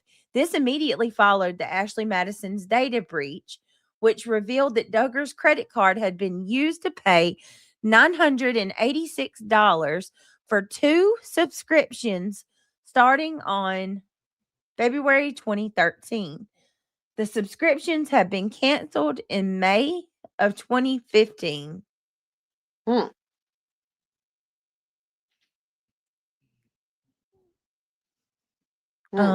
Let's see. Yep. The subscriptions have been canceled in May of 2015, shortly after the allegations surfaced. Ashley Madison, a dating website, has marketed to married people seeking affairs. The statement posted to the Duggar family website contained the following, quote, "I have been the biggest hypocrite ever." This is what Josh said, you guys.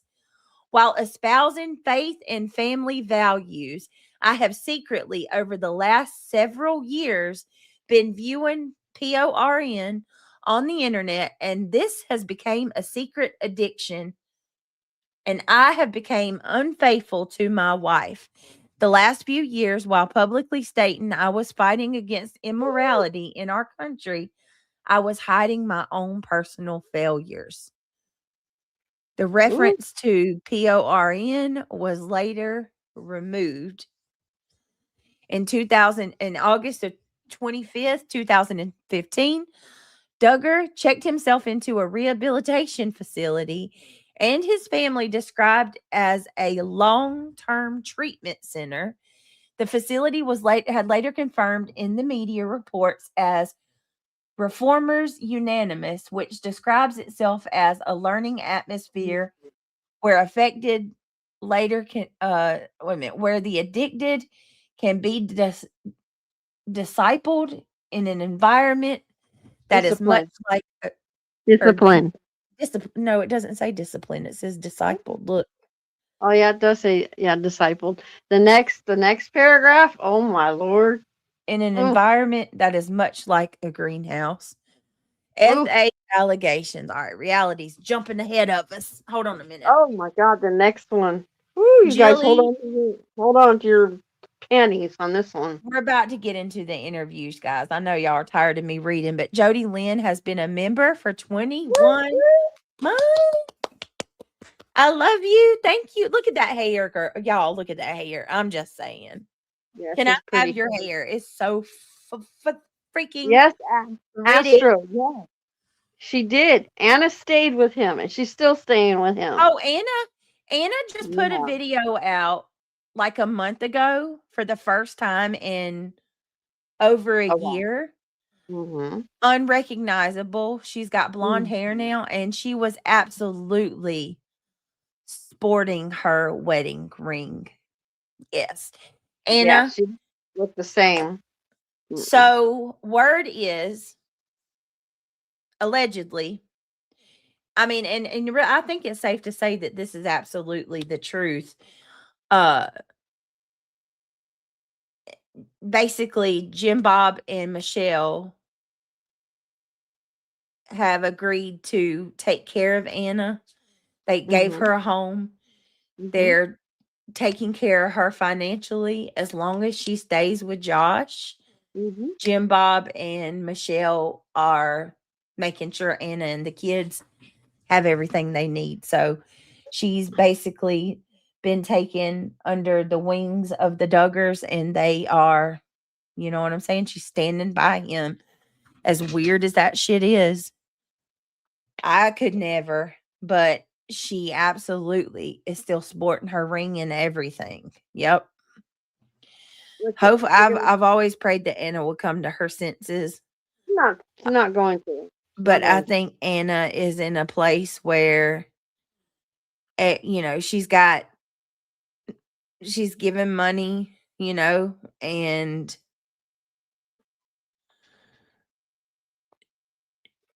she's good. She don't have to work. You know what I mean? They're taking care of her. She's got her kids. Jody, Jody Lynn, thank you so much for being a member for 21 months. Love hearing Britt do her thing. Thank you so much, Jody. Let me get you a round of applause. One more time. Thank you. Uh-oh, hold on. Here we go. There's the gong. There's that gong. All right, if anybody wants to be a member, please consider joining. Guys, let me just ask real quick, $2.96. We obviously are doing true crime, so there's not as many people here as there are when we're doing other things. But if you like the channel, you appreciate what we're doing, and you want to help out, we do have a goal. I don't know if it's still going. We also have memberships. If you want to become a member, please consider joining. Or if you want to, you know, help someone else become a member, we are getting close to the end of the week. Anything is appreciated. Okay. Here we go. On November of 2015, POR actress, okay, Danica Dillon filed a suit against Duggar. This is the girl we were talking about, y'all, that he had an affair with. She claimed that Josh had assaulted her to the point of causing her physical and emotional injuries during a sexual interaction at a Philadelphia strip club early in the year. According to Dillon, the incident occurred after she had provided $600 worth of lap dances to Duggar. Dillon was seeking $500,000 in damages from him. In February 2016, Dillon chose to drop the lawsuit after evidence showed that Duggar was not in Philadelphia at that time. $600 lap dance. 2021 arrest, trial, and conviction for CSAM. Here's where it gets really ugly. 2021, the U.S. Attorney for the Western District of Arkansas recommended a federal investigation into Duggar in November of 2019 as a part of the U.S. Department of Justice initiative to protect children from SA and exploitation. U.S. Homeland Security agents searched Duggar's used car dealership, Wholesale Motor Cars, on April 29, 2021.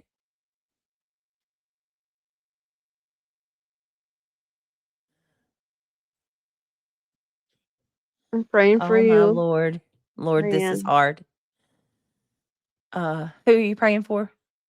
Diana, her son has surgery tomorrow. Wait a minute. Hold on. Let me come to Diana. Where? Hi, Britt. Reality and chat. Pretty nervous for my son's surgery tomorrow. Oh, Diane. We will be praying for Diana's son. Guys, please keep please lift Diana's son up in your prayers tonight. Diana, I'm sure he's going to do just fine and he's going to come out on top. Absolutely. But we are praying for you and we're thinking about you. This is definitely trigger warning for this next paragraph, guys. Yeah, this is rough. All right. So back to where I was. Okay. So U.S. Homeland Security agents searched Duggar's used car dealership, Wholesale Motor Cars. On April the 29th, 2021, U.S. Marshals arrested Duggar on federal charges of receiving and possessing CSAM. CSAM is child SA materials. Prosecutors believed the images were transmitted in May 2019. Law enforcement became aware of Duggar's illegal activity during an investigation into a file sharing service that Duggar was known to use, noting that Duggar was the only employee present when the files were downloaded. So it was doing that at the car dealership on that computer. So let me see. He was indicted and accused. Yeah, hold on a second. Duggar's federal charges receiving. Prosecutors believe the images were transmitted on May 2019. Law enforcement became aware of Duggar's illegal activities during an investigation into a file sharing service that Duggar was known to use, noting that Duggar was the only employee present at the files. The files were downloaded. The federal grand jury's indictment accused Duggar of knowingly receiving these images of children, y'all, trigger warning, who were under 12 years of age. Duggar was arrested and booked into Washington County Jail on April 30th, 2021. He pled not guilty to one count of charges of receiving and possessing CSAM. U.S. Chief Magistrate Judge Aaron L. Weidman said that if Duggar were to be awarded bail, he would have to be in a residence where there's no minor in that home. At that time, Duggar's 6 children were under the age of 11. And his wife, Anna, was pregnant with the 7th child, who was born in October of 2021. Right. Duggar was granted conditional bail at a bond hearing on May 5th, and he was released from jail and transferred into the custody of a third-party custodian. As a part of the conditions of his bail, Duggar was permitted to have contact with his children only in presence of his wife. He was required to wear an ankle monitor and to obtain probation officer's permission to leave the third-party custodian's home. Furthermore, he was not allowed to access the internet and could not be inside a residence where firearms were stored. Gerald Faulkner, a special agent for the Homeland Security investigation, stated that the files on the computer were in the top 5. You guys, y'all ready? No, I'm gonna make me sick. In the top 5 of the worst that I have ever had to examine. Now look, one of the videos that Duggar allegedly possessed is a hardcore video named Daisy's Destruction, created by an Australian murderer and R-word, Peter Scully, which depicts the R and torture of 3 young girls, including an 18-month toddler. Okay. You guys research that Peter Scully piece of crap. He's dude bad. should not get the fuck out of jail. He does not belong around any child. And the fact that he's got 7 kids. 7. I pray to God that those, but I mean, come on, y'all. Come on. Ivy League, thank you so much for the $10. I appreciate it. Thank you, Ivy League. Oh, I'm so disgusted. My stomach is turning right now. But that Peter Scully, you guys, that is one evil, sick. You can put the words in there for that. Yeah. Have you looked into him? Not a ton. It's hard to even fathom, Yeah. like even reading that. Yeah. They gave him bail, Astro. Yes, they did. Ivy League, thank you so much for. We going wait a minute. How does it go? Choo choo. I'm gonna keep this train rolling. Wait a minute. How's it go? We rolling down the river. Rolling, rolling, rolling down the river. Yeah, but I was thinking, oh, train gonna keep on rolling. Yeah, there you go. Time's gonna keep on turning. Rolling, rolling, rolling down the river. There you go. Thank you so much, Ivy League. I appreciate you. I love you. Thank you for the super chat. Super chat. There's my gong.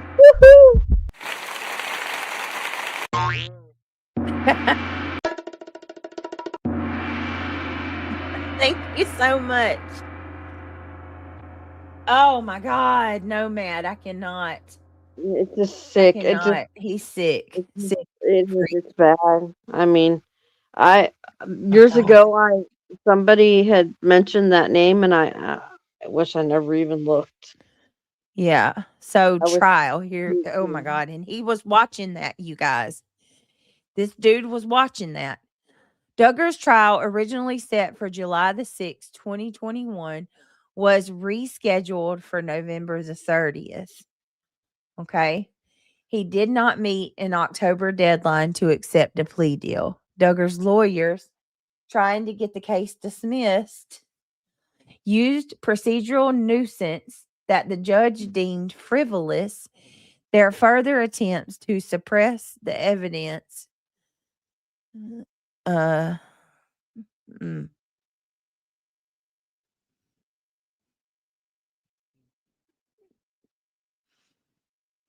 It was on his computer. How are you guys going to deny that fact? Wait, somebody denying it? Well, if they're trying to get it dismissed. Oh, okay. I was going to say, wow, wait a minute. Okay. So it says the prosecution waited to bring up the essay accusations made against Duggar when he was a young teenager. The defense alleged that these charges were irrelevant and could prejudice a jury. Come on. A pretrial hearing was held in November 18th, in which the judge demanded the evidentiary hearing. The evidentiary hearing was held on November 29th in Fayetteville Court to determine if Duggar's father, Jim Bob Duggar, and family friend Bobby Holt, could testify as prosecution witnesses during his trial. During the 3-hour hearing, both took the stand, which Holt testifying that Josh Duggar had fondled 4 younger girls since the age of 12. On November the 30th, trial began. The jury was selected, and Duggar's lawyer motioned for trial judge. So he messed with girls under 12 years old, is what they said. To testify. Yeah. So the Duggars lawyer motioned for trial judge Timothy L. Brooks to dismiss any further testimony from Holt. The next day, the judge denied Duggar's lawyer's request to dismiss past abuse allegations from evidence. Opening statements were heard, and the first witness, Detective Amber Calmer of the Little Rock Police Department, had testified. On December 3rd, an official with the Department of Justice testified that the hard drive in Duggar's computer had been partitioned into 2 sections, one which had Windows installed that he used mainly for business, the second with Linux installed, which he used to download, access, and share CSAM. The Mm-hmm. accountability software Covenant Eyes had been installed on the Windows side and was set to alert Duggar's spouse when PORN was viewed, but the software could not detect what was accessed while the computer was using Linux. Husband and wife Jim and Bobby Hoyt were called. Wait a minute, husband and wife Jim and Bobby Holt were called. What? That don't make. I think that's a mistake. Jim and Bobby Holt were called as witnesses for the prosecution. Jim Holt testified that Josh Duggar had asked him how to create a Linux partition on a Yeah, computer I was just gonna say, that in didn't sound right. 2010. Yeah. While Bobby reiterated the same information that she testified. Well, yeah, they are. Okay, so I'm thinking Jim He and was. Bobby. Okay, Bobby's a girl then. Okay. So Jim and Bobby are married. Mm-hmm. Okay, my bad. So husband and wife, Jim and Bobby Holt, were called as witnesses for the prosecution.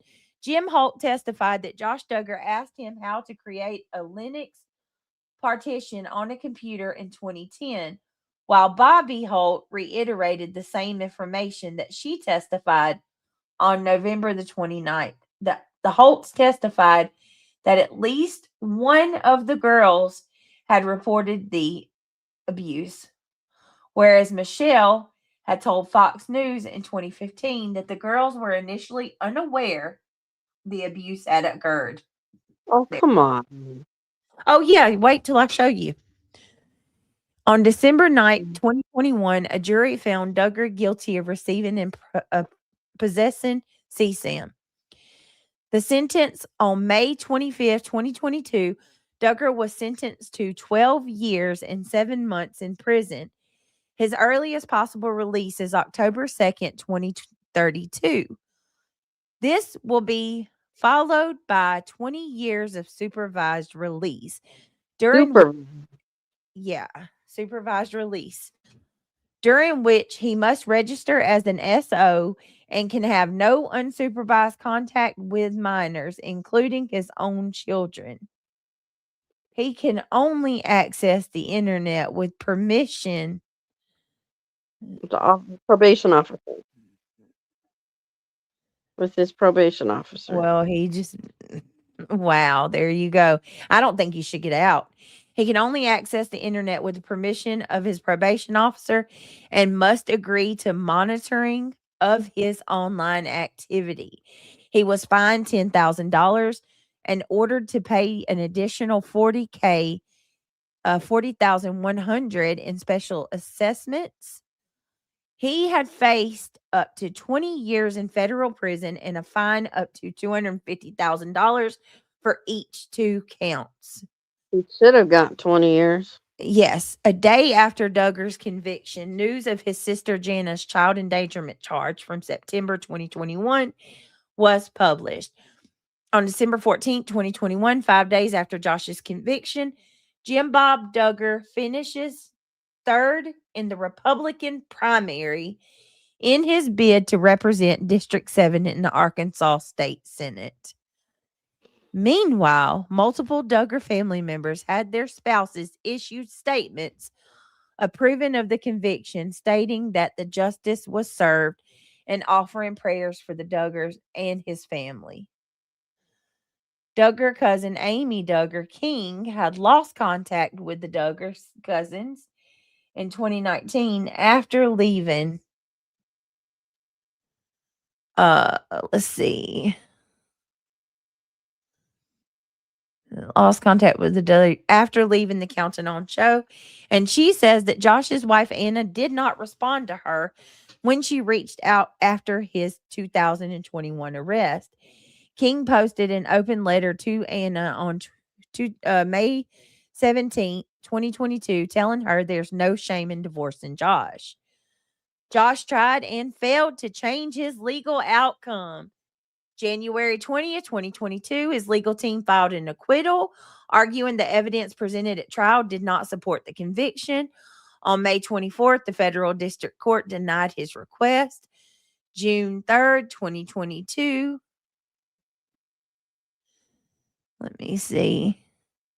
He appealed his conviction to the U.S. Court of Appeals of the 8th Circuit. The court denied his appeal and upheld his conviction on August the 7th, 2023. He requested a rehearing by the 3-judge panel and by the entire court, but the court denied both rehearing requests on September 28th. He then appealed to the U.S. Supreme Court, but on June 24th, 2024, was declined to hear an appeal, given no comment. That's good. He tried, and he's tried some more since then. Duggar family cover-up allegations. Joseph Hutchins, the Arkansas State Trooper who received the 2006 SA report and who was serving 56-year sentence for child P charges, alleged that the Duggar family had made efforts to conceal the extent of Josh's SA. All right. So, on September 26, 2008, Duggar and Anna Renee Keller, both aged 20, were married at the Buford Grove Baptist Church in Hillard, Florida. They have 7 children. Any of Josh Duggar's visits with his kids, who are still minors at the time of his release, will have to be supervised, and he must report to the parole office for the next 20 years after his release. So we're going to stop there, and then I'm going to take y'all to this. I know that was a lot. I'm sorry, y'all. But let's go to Jim Bob and Michelle. I want y'all to hear how they downplay this. Yes, Astro. Yeah. Yes. Interview. What is it? The cop with the child SA or 2. Yes. About Josh.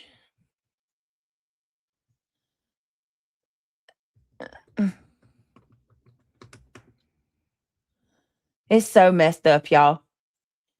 It's so messed up. Sick. All right, here we go. You can't rehabilitate those kind of people either. I don't care what they try to tell you. No, they don't get rehabilitated.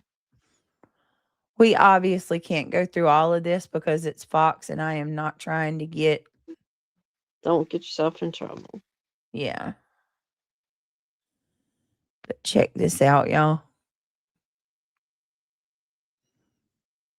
Crazy.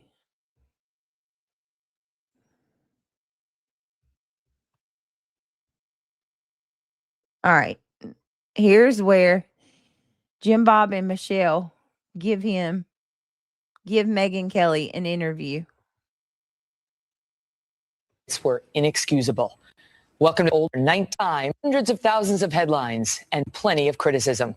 Tonight, for the very first time, the family that became famous for their conservative Christian values and their 19 children speak out about a painful secret involving their oldest son and the actions that he now admits were inexcusable.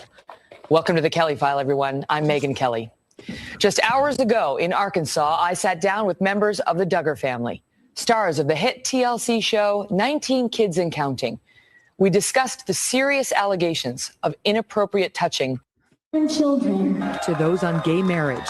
What's really at stake here is the American family. Marriage is central to the family, and every single child deserves a mother and father. Or emphasis that women should submit to their husbands. Their detractors even starting a petition demanding that their show be canceled, accusing the family of gay fear-mongering. Despite it all, the show's ratings continued to soar. The 2014 wedding of daughter Jill Duggar drawing more than 4.4 million viewers, the network's biggest telecast in 4 years. And then a bombshell. May 19th, 2015. In Touch Weekly reports the Duggars' 27-year-old son Josh had been named in a prior sexual abuse investigation. 2 days later, on May 21st, the magazine reprints what turned out to be an illegally released police report, 2003. The report makes clear the victims include Josh's younger sisters. The Duggars consulted church elders. They sent Josh to a kind of rehab program and reported him to a state trooper who was an acquaintance of the family. However, no formal investigation was launched. I say screw you, Jim Bob and Michelle, screw you. So why would a family with such a painful secret launch a reality TV show? And was it hypocritical to preach family values knowing of their own sons' repeated sins? I asked them that and much more in our Duggar family interview right now. Take us back to 2002. How did you first learn that there was a problem with Josh? Well, 12 years ago, we went through one of the most darkest times that our family's ever gone through. And our son Josh came to us on his own, and he was crying, and he had just turned 14. And he said that he had actually improperly touched some of our daughters. And it was... We were shocked. I mean, we were just devastated. I don't think any parent is prepared for trauma like that. And I think we had one ray of hope in that Josh had a tender conscience, and he was the one that came and shared on his own, even though the others really didn't know anything of his wrongdoing. This is a young boy who has come to you with shocking information. What did he say? I mean, how did you respond to him? What was that like, that exchange? There was so much grief in our hearts. I think as parents, we felt, oh, we're failures. You know, here we tried to raise our kids to do what's right, to know what's right. And yet one of our children made some really bad choices. And I think as a parent, we were devastated. He explained. Her voice, just as bad as Gypsy Rose. It's already starting. It already started. What did they say? He has a tender conscience. Yes. He came to us on his own. The girls didn't even know. And they're going to go on and they're going to push this narrative that the girls had no clue any of it happened to them. That if it wasn't for Josh and them telling them, the girls had no idea. But that's not true, because it later comes out that the girls do have recollection of it and they did remember it. Mm-hmm. So the whole point of me playing this is I want y'all to hear how Jim, Bob, and Michelle downplay this. And listen, as a mom myself, I get the desire to protect your child, but when they commit acts like this, some things are just unforgivable. Like you can't, or indefensible. You know what I mean? You can't defend or downplay something like this. It's just what it is. It's horrible. It's a problem. I'm not saying not to, you're still not going to love your child. I get that. You're going to love your child regardless. But this, they're basically throwing their daughters to the wolves in defense of Josh. All right. Why? I mean, was that a question that you asked? He said he was just curious about girls, and he had gone in and just basically touched them over their clothes while they were asleep, and they didn't even know he had done it. Mm-hmm. And so we went, and the first thing was to protect the girls. And so we went in. The girls all sleep together? Mm-hmm. Yes, the girls had 2 bedrooms at the time. But anyway, how many girls were we talking about? We had 5 girls at the time. Okay. And so, but anyway, he went in and said he had done this. And so we, first off, of course, really talked to him, and then we went. He downplays it again. He touched them over their clothes. Like that makes it better. And he'll say that a few times. When I listened to this morning, because I was cleaning up this morning after I took the kids to school, and I was listening to this interview, and I just shook my head in disgust. Why are you that, just to add that simple little, he touched her over her clothes. He's going to say that over and over. It pisses me off because it's downplaying. It's trying to make it seem smaller than what it is. Yeah. And talk to all the girls Because and the children. it was so important for us as parents to talk to our girls and make sure that nothing else had happened. And so what did they say? Well, one by one, as we talked with them, none of them were aware of Josh's wrongdoings. See? So Look. they learned about it from you. Yeah. Yes. She said they didn't know. How, at that point, he had said that he had done this to how many of the girls? That was to 2. Okay. And so, but neither one had any recollection of They it. did not know. And what was their reaction when they learned it from you? They really didn't know. And actually what happened was we asked them at first. Now the girls didn't know, you guys.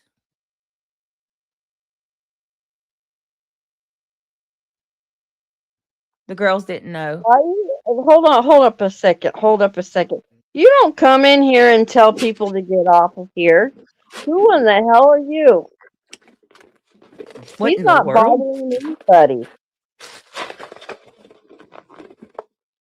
Kick Rock. Who is that? I've never seen that name before either. He hasn't even spoken to her.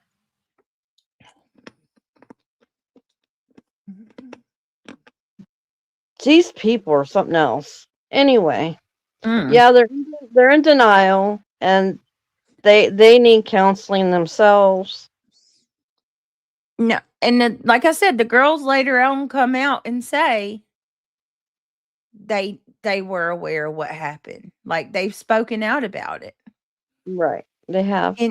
Enjoy Life says, I agree, Britt. This is weird. I wouldn't want my parents going on the media to reveal my being violated. If that were my experience, it's not their story to tell. It belongs to the girls. Well, yeah, the poor girls had to go on and do it too. And they were pretty much traumatized themselves. Brought on to do damage control for Josh. All the while they're traumatized, you know? Yeah. It's awful. Oh, thank you, Turn the Page. Turn the Page did a great job on this, Brittany. I appreciate it. All right, let's keep going. If anything happened. And then it was after some other things happened that we actually shared with them. And we took a lot of steps. And first we tried to deal with this in-house as parents. We were in shock and we were trying to figure out what was the next step. But really, looking back, we did the best we could under the circumstances. You're saying, what am I going to do? You're saying, he says he's touched 2 of the daughters, and you don't know what to do, right? We didn't know, because at that point now, nobody knew about it, and besides Michelle and I and Josh. And so we thought, what do we do with this information? And the girls, we talked to them, and they didn't know that anything had happened because they were asleep. And so we talked to him. We put all kinds of punishments on him. We watched him like all the time. I took him to work with me, and we just poured our life into him. Were you scared? Like when you went to bed at night during that time frame, were you scared? Were you worried? You know, he's 14, he's having this problem. What's going to happen when we go to sleep? Right. Nothing ever happened like that again in the girls' bedrooms after that. Okay. So we had safeguards that protected them from that. But there was another incident where, 2 different incidents where girls were like laying on the couch, and he had touched like over the couch and actually touched the breast while they were asleep. And so, over the clothes. And over their clothes. Do you see that? What, Mama Michelle whisper? Make sure you say over this, y'all. I was screaming at my phone when I heard this. Another incident where 2 different incidents where girls were like laying on the couch, and he had touched like over the couch and actually touched the breast while they were asleep. And so, over the clothes. And so it was a very difficult situation. But as we've talked to other parents and different ones since then, a lot of families have said that they've had similar things happen in their families. And so, this is, for us, of course, this is public shame that our son did this back 12, 13 years ago. And when you heard that the behavior had resumed, describe what that was like for you. we thought, at first that Josh, was on the road to men, at first, but he was still a kid, and he was still a juvenile. He wasn't an adult. And so there was a couple more times that he came and told us what he had done. And we were just devastated. Now, all these, again, this was not rape or anything like that. This was like touching somebody over their clothes. Oh my God. Where he touched them under their clothes. Oh my God. Do you see? Jesus. Oh, it just conditioning your mind that it was over their clothes. You're not getting the response that you think you're getting by doing that either. Like, I think they think that it makes it seem less and look not so bad, but you're not making him look any less shitty. You're making yourself look more shitty. Over the clothes. He was still a kid too. Like, how does that make it any right, Summer? How do we know that it was? How did they really know that it was over the clothes? And so, what if it was over the clothes? What's the difference between a centimeter of fabric versus none? You know what I mean? You're still touching things that should not be touched. Yeah, that you shouldn't be putting your hands there. No. God. Oh, this made me so mad. But it was like a few seconds, and then he came to us and was crying and told us what happened, and it was after that third time he came to us is where we really felt like, you know what, we have done everything we can as parents to handle this in-house. We need to get help. And that's actually when we went to outside folks, and we asked some very close friends if they could come over. And some of my best friends came over. We talked about it. And so at that point, we pulled Josh out of the home. And we knew of a man who mentored young men. And he really helped young men who had made unwise choices in their lives to get straightened out. And he was running a little training center in Little Rock, Arkansas. And under the roof of that training center, you had Little Rock Police Department on one side, and you had a prison ministry on the other. And he said Josh could come down there and actually do some construction work with him, and he would counsel him and work with him and hopefully get him straightened out. Some people have said, why did they wait? Why didn't they go to the authorities or go for the counseling at the very first time he came to you? I talked to somebody that worked at one of those juvenile youth sex offender facilities, and he described how they actually take care of these situations down there, and the success rate is not very good. And so we felt like that going from a perspective of really reaching his heart first would be important. And so that's the reason we sent him down to Little Rock to work with this man. Did and legal really ever pop into your mind? Like we may have parents, legal obligations? You know what? As parents, you're not mandatory reporters. The law allows for parents to do what they think is best for their child. And so we got him out of the home and we sent him down to this place. And that was really probably the best decision that we made through this whole process, because it was at that place. This is the first time Josh had ever been out of the home. Mm-hmm. He's 15 at this point. He just turned 15. And it was at that point that he came to the end of himself. And God really worked in his life. And matter of fact, he broke. And he went and asked God to forgive him. He went back and asked those that he had offended to forgive him. But we felt like the last jurisdiction of who he needed to make things right with was the law. And we're going to get to that in 1 second. The subsequent incidents after the first one involved daughters who were awake, or at least a couple of them. There was a couple, yeah, and they didn't really understand though. Yeah, what happened, because we went and talked to him. It was more of his heart, his intent. He knew that it was wrong, but in theirs, they weren't even aware. It was like, it wasn't to them. They didn't probably even understand that it was improper touch. I know that the ultimate one, before you really got help, involved a very young daughter, and I'll avoid the age because I don't want to identify anyone specifically, but a single digit. I mean, what was that like for you to hear? One, you must have thought for some time, this is a pubescent boy. I don't know what he's going through, but he's testing. But when it moves to a young daughter. Right. At that point, that's when we pulled him out of the house and we said, he can't be here.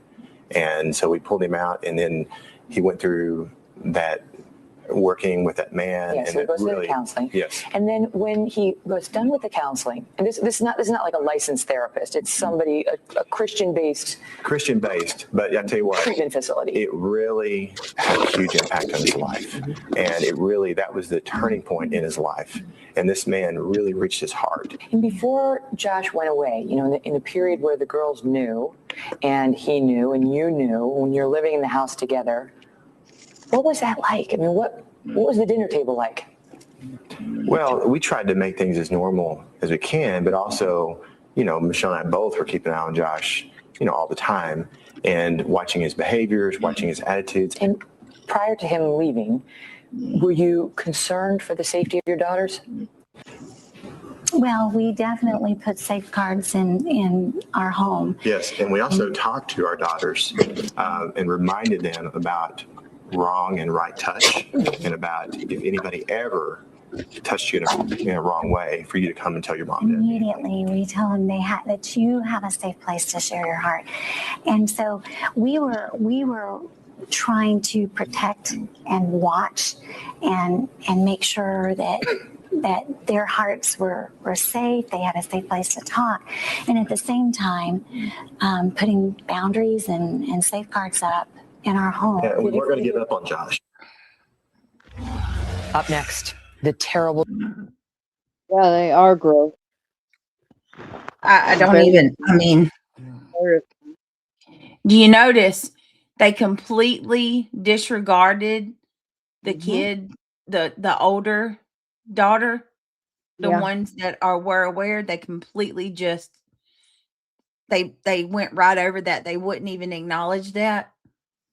She tried to ask, well, what were the girls' reactions, the ones that were awake? And they disregarded it completely. He actually came to us. He came to us. It was because he felt bad. They didn't have any idea, but they did have an idea.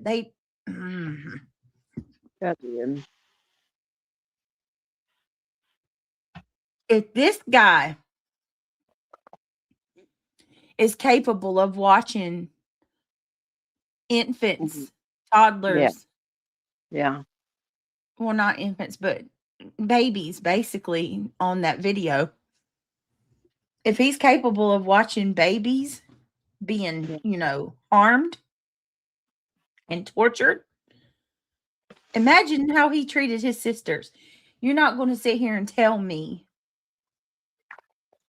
that those girls didn't go through something. And it There's was a over reason. the clothes. It wasn't just right. the clothes. You just wait. Because Hold on 1 second. I'm sorry. Give me 1 minute. Paperwork that had happened in the laundry room, and he put it, up the dress. There was the evidence had already been spoken about. Of what I had agree. already- I agree, Coffee. There is no rehabilitation for those I kind said of people. I said it. Nope. All right, let's keep going.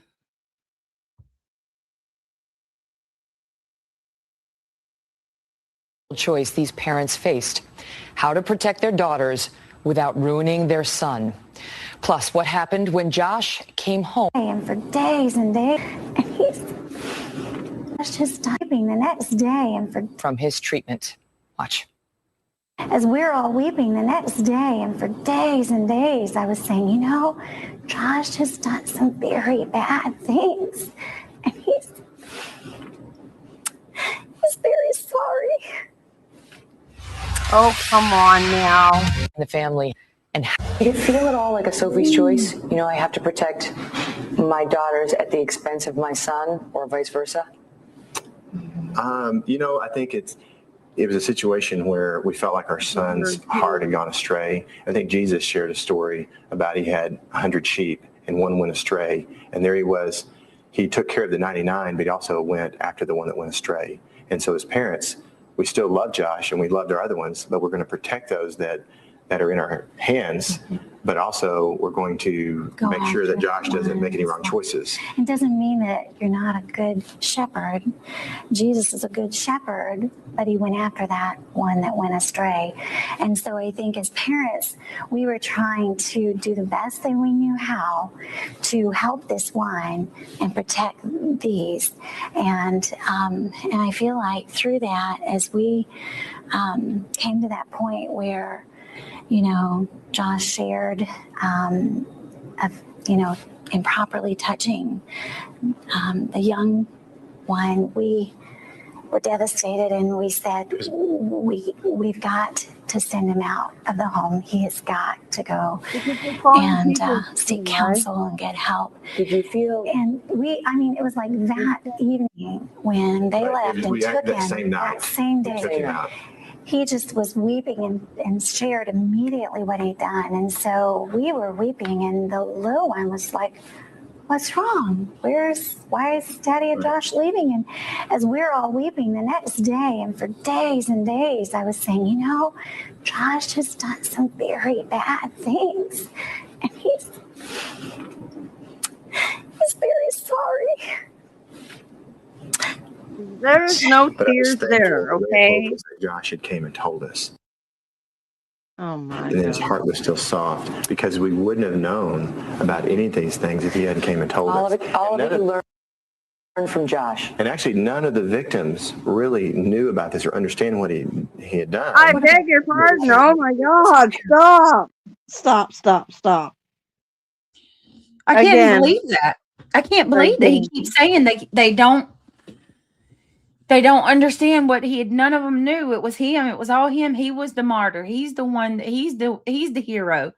They didn't know. The little one, she had no clue. Like, oh, That's how individuals get screwed up in their mind, because nobody believes them. Or you got parents like this, for example. Dang. This is horrible. This is absolutely horrible. And Michelle is fake. She is 100% fake. I cannot. Like, it's hard to watch. Is it not hard to sit through? It's very hard. Oh, geez. Look at Megyn Kelly's face. Yeah, I see it. Like everything right now. Yeah, are you serious? You can't be real right now. Did you feel guilty when you learned that his behavior had continued and other girls in the house had become victims? Yes. I think as parents, you feel like a failure when one of your kids does something wrong. You feel like if I had done more training or maybe something else that this wouldn't have happened. Mm-hmm. But the truth is that kids will make their own choices and they will make their own decisions, even though you've taught them what's right and wrong. I'm asking you more as the father of your girls than as the father of Josh. You know, it must have been very hard to look at your little one and know that, you know, the behavior had been ongoing, as difficult as your position was. Right. I was so thankful, though, that Josh came and told us. Oh my God. And our girls, even though dude, she's like, I'm asking you about your girls, not Josh. And he immediately, well, I'm so grateful that Josh came and told us. Mm-hmm. And can I just say how this did not age well, Bucko? Because obviously your son's construction trip didn't rehabilitate him like you said, because he goes on to watch the sickest, that cops say the worst thing he's ever seen in his life. This was a very bad situation. As we've talked to other families who've had, you know, other things happen, a lot of their stories were even worse. And Oh, my just to clarify, Lord. it was 4 daughters and there was a babysitter outside of the family. Yes. Okay. And you notified her about the incident. Yes, he called her up and asked for forgiveness, and she didn't know that he had done anything either. So it was more like just a fondling touch while they were asleep, and for most of them. And there was 2 other incidents that were when they were awake, and it was just a bad thing. And it was something that we would like to forget. Let me look back up to the therapy, because you sent Josh to this treatment center. Yes. But was there more therapy for Josh and or the girls? Yes. What happened was when Josh came back from Little Rock, and we felt like the last step was to make things right with the law because he had broken the law. And so we took him down to the local police station, actually the closest one to our house, and it was Arkansas State Police headquarters, and walked in and talked to a man there and told him. Let me stop you there. Yes. What was that like? I mean, how do you make the decision as a parent to bring your child to law enforcement and turn him over? We felt like it was an important step for Josh to confess to the police what he had done because he had broken the law. And we felt like if we didn't do this, that this would be something hanging over his head the rest of his life. But was it terrifying? It was very terrifying. What was? We want to go ahead and get out ahead of this. Go ahead, son. We're going to take you into the police station and you tell them what you did. So then that way we can get ahead of it and forget about it. We want to forget about it. Yeah. And then this way it doesn't come back and nobody can use it against you later. It's like, what do you call it? What is it called? His parents were almost like his PSA, pretty much the public service announcements. You know, they're helping him do a cleanup tour. That's what it reminds me of. The cleanup tour. And then we wonder why Joseph. Now we have Joseph. I wonder how many more. Is there more? Does it stop with just 2 of the kids? I mean, when you have parents like this, that's mine too. Were you worried, Michelle, that he wasn't going to emerge out of that law enforcement We didn't know if they were facility? going to arrest him at that point or what they were going to do, if this was going to open up an investigation for a whole family, or what was going to happen. And now we were waiting to hear, were they going to come serve the warrant, come take him away? We didn't know what they were going to do. Well, since the Duggar story broke, there have been a lot of accusations that the family went out of its way to skirt the law and keep their secrets quiet. To whom you would. Exclusive sit down. Here's a And so I did know a lot of the officers around. You chose Damage whom you control. would Yes. surrender him. Yes. How did you choose the person to whom you would surrender him? Because there's been some question about whether you chose a friend, someone who you knew would go easy on him. Yeah. Now, I had a towing business for years, and so I did know a lot of the officers around here. But we went into the Arkansas State Police and At police headquarters. At the police headquarters, walked in. This man was there. We went in and talked to him and said, "Hey, my son has something that he needs to share with you." And we actually took a witness with us. We went in and sat down, and he shared everything. He told it all. He told everything. And we had no idea that what that officer was going through on his own. So the audience knows that officer is now in jail for 56 years for child pornography charges. Did you have any idea? What are he the was involved in odds? any of We had that no at the time? idea. That came out years later. I mean, we were like shocked to read that in the. So to critics who say, "Oh, they chose." Come on, what are the odds, y'all? What a absolute weird ass coincidence that the officer you took your child to confess of SA and his sisters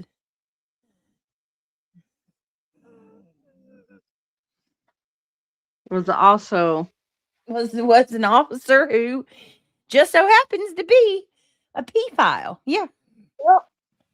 Yep. And yet you're absolutely right, Christy. 5103.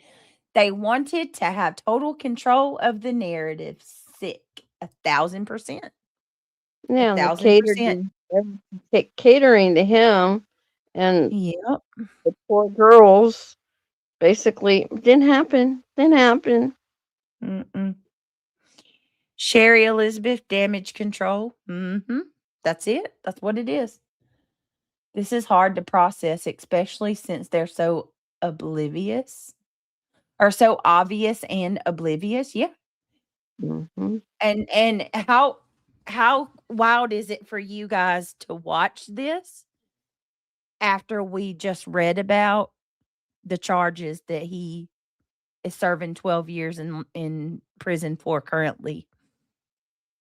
Right? Hindsight, isn't that crazy? I mean, it's hard to watch when you know what we know. Oh, It is. here we go. That guy No, because they we had thought no he'd be idea. sympathetic. I didn't know not anything friendly. about this guy besides that he was an officer there at the headquarters. And now from prison now where he's serving for child pornography, he says, well, he only told me about one incident, and that's why I didn't pursue charges. I was questioning why in the world would he say that? Maybe he'd get out on parole or something sooner because he actually violated the law in this Wow. case himself by not reporting it. The bottom line He's is a you creeper. went to a law enforcement official, you reported it. Josh told him what you say, he told him everything. Everything. 5 In victims. fact, we took a friend with us because we wanted to make sure that we had a witness that would, that would verify that we had shared everything. I know you said that he gave Josh a stern lecture. He did what he did. I didn't know what he was going to do. Fear of God in Josh. Yes. And Did he warn him that the law could come after him? He said, and if you continue down this path, you're going to destroy your life and you could end up in prison. When that was over, and you think it's over, I assume. You thought We didn't know. I mean, a few weeks went by, a few months went by, and you're waiting, and when the yes. doorbell's ringing, you're wondering whether someone's there to arrest him. And then later, there was somebody that called the hotline and said that the Duggars had reported this before, but That's right. Well, we're going to get to that. Go ahead. But first, I want to ask you about the counseling, because the counseling Josh got in that treatment center, was that the only counseling he ever received? And what about your daughters? No, Josh actually went and had complete Professional, yeah. Wait, let me just- The real licensed therapist yeah, counseling? all of Yeah, our, start over. yeah, all of our children receive professional counseling, including Josh, yes.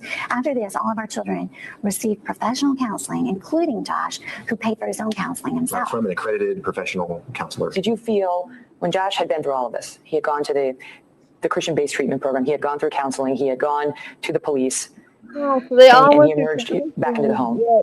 Did you feel that he was Here with a Joseph threat now. still? Or did you feel Not at all. that he could be trusted at that point? Not at all. Did you ever worry that the treatment didn't work, especially with so many young children in the house? Oh, No, Josh was a changed person. And you And can we didn't, and we still had those safeguards in place. I mean, it's like, there were a lot of. No, Josh sir. is a changed person. No, sir. No, he's not. Wrong answer. Wrong answer. No, he goes on to watch the worst case of CSAM that officers have ever seen. Your son is sick. Your son Yeah. is absolutely sick. And It's y'all true. protect. And the truth is, and I'm sorry, but the truth is, y'all threw your daughters under the bus to protect him. Yep. You threw, and then you wonder why Jill got the hell on. Why? She don't really want anything to do with you. Right. And not just Jill,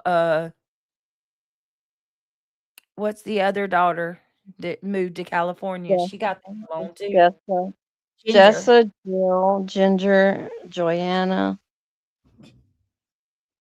You're going to destroy your life, not you have destroyed your sister's lives. Right.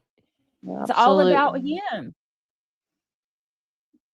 It's crazy. Things that changed in our understanding as parents with, this first child, first son, to come to this place in his life. We're like, there's things that we've learned even since then that I think, you know what, we don't let boys babysit. We don't let, they don't play hide and seek together. Two don't go off and hide. I mean, there's just a lot of things that we put in place. And we said, you're not alone in a room with someone else. You always be out visible. And, little ones don't sit on big boys' laps of people that you don't know, or even family members, unless it's your daddy, and so there's boundaries that we've learned.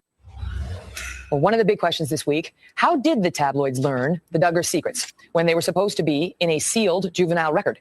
When we come back, the Duggars will share what they think, and they will answer this. My name is Joshua Duggar. Resulting in TV pieces about their family. In December 2006, things nearly unraveled. With the family in Chicago and about to go on the Oprah Winfrey Show, someone leaked the story of Josh Duggar's behavior to Oprah's production company. Writing in part, you need to know the truth. They are not what they seem to be. Harpo Studios faxed the letter to authorities, and a police investigation was formally opened. According to the now revealed police reports, which as juvenile records were not subject to disclosure, a judge is dealing with that separately.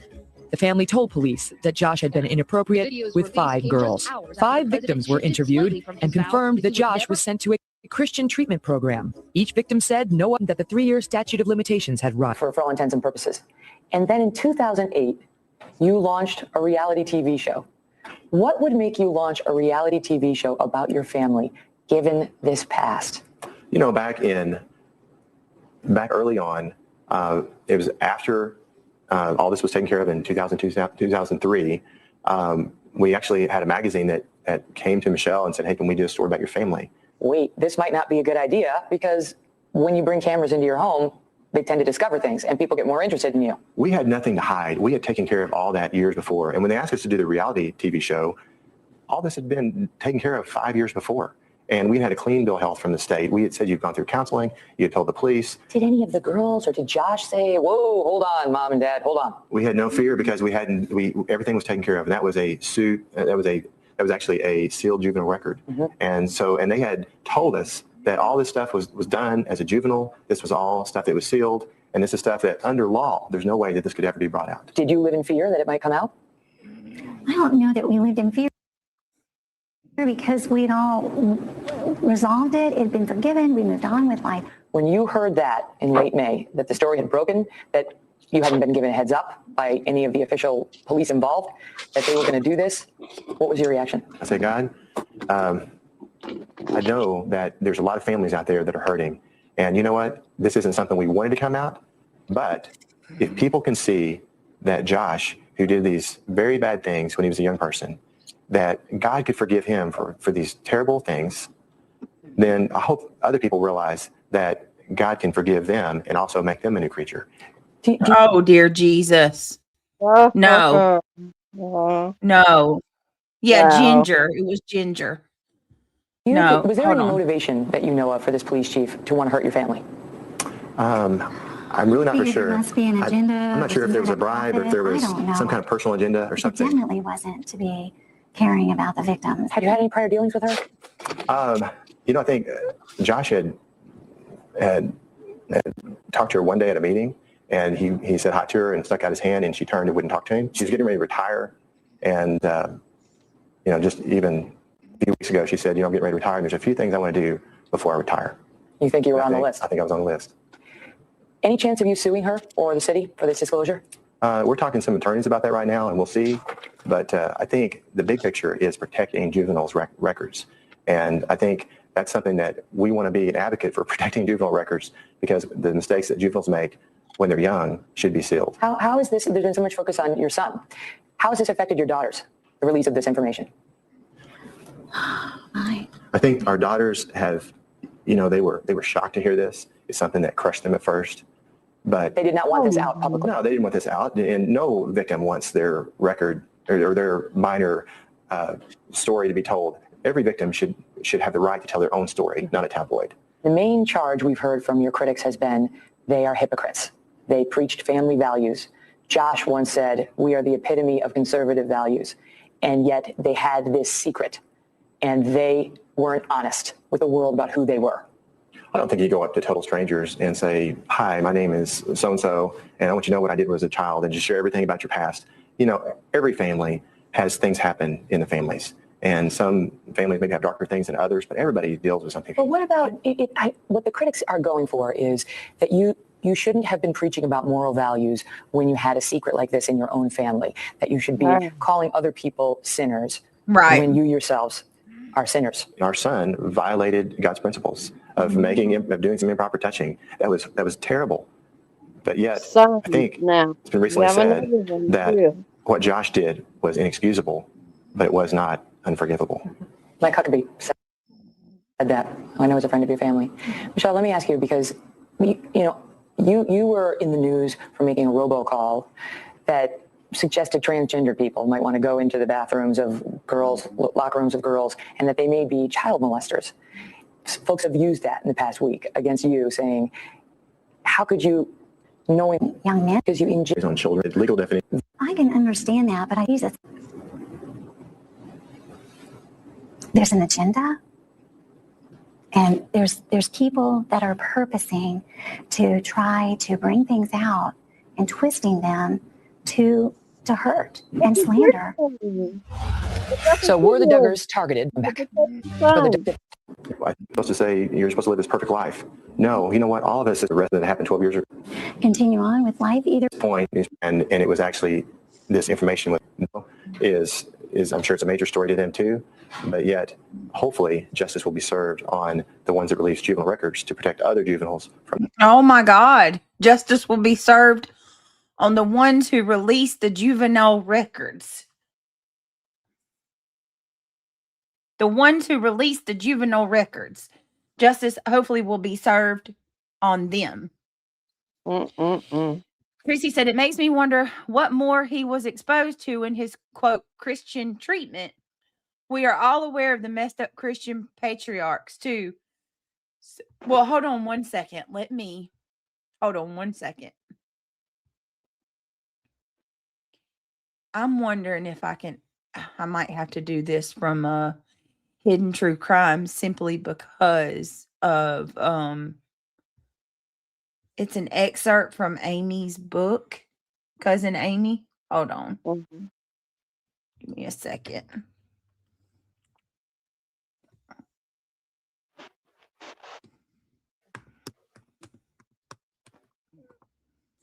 Give me a second.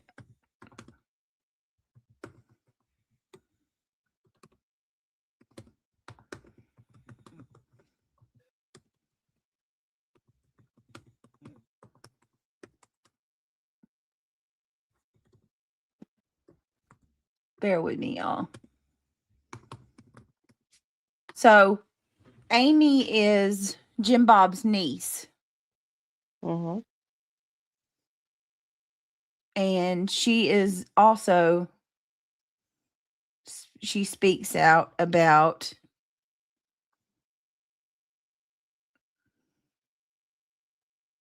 hold on. She had been on the episode a few times on the show.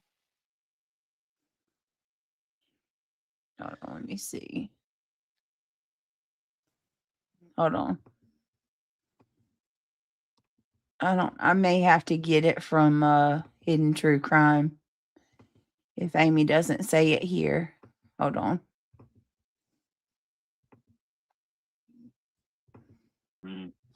All right, that's not where she says it. Okay. Let's see.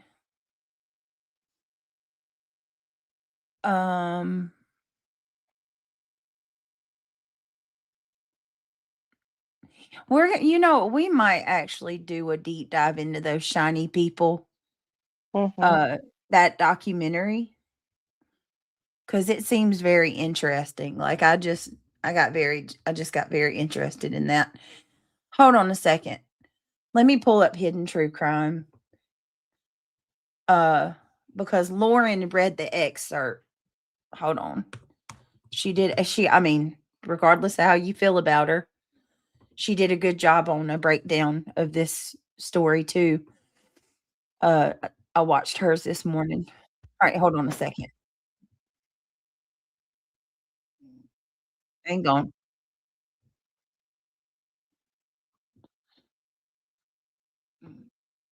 We haven't even got to Kendra and Joseph. So this is going to be definitely more than one part.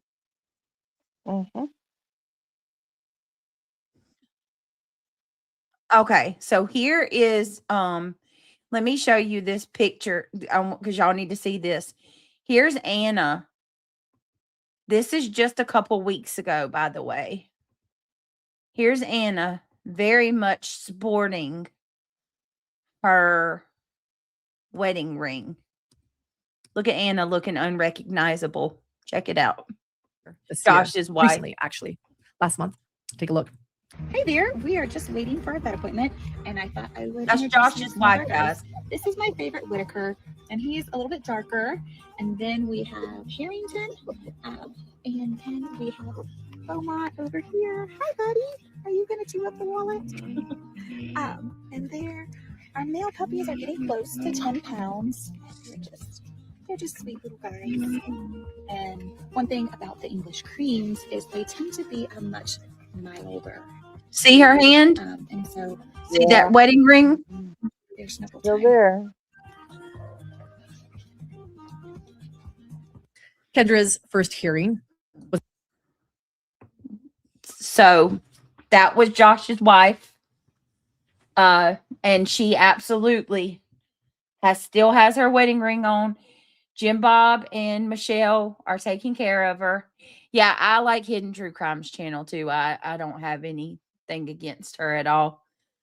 All right, so we're gonna go. Here we go to cousin Amy. All right, here we go. of a whistleblower for the family. Here's her latest statement. Take a listen. I think that was a plot twist that no one saw coming. When I gave that statement, on my social media and to the press and all of that, that was just information that I was given at the time and thought to be true.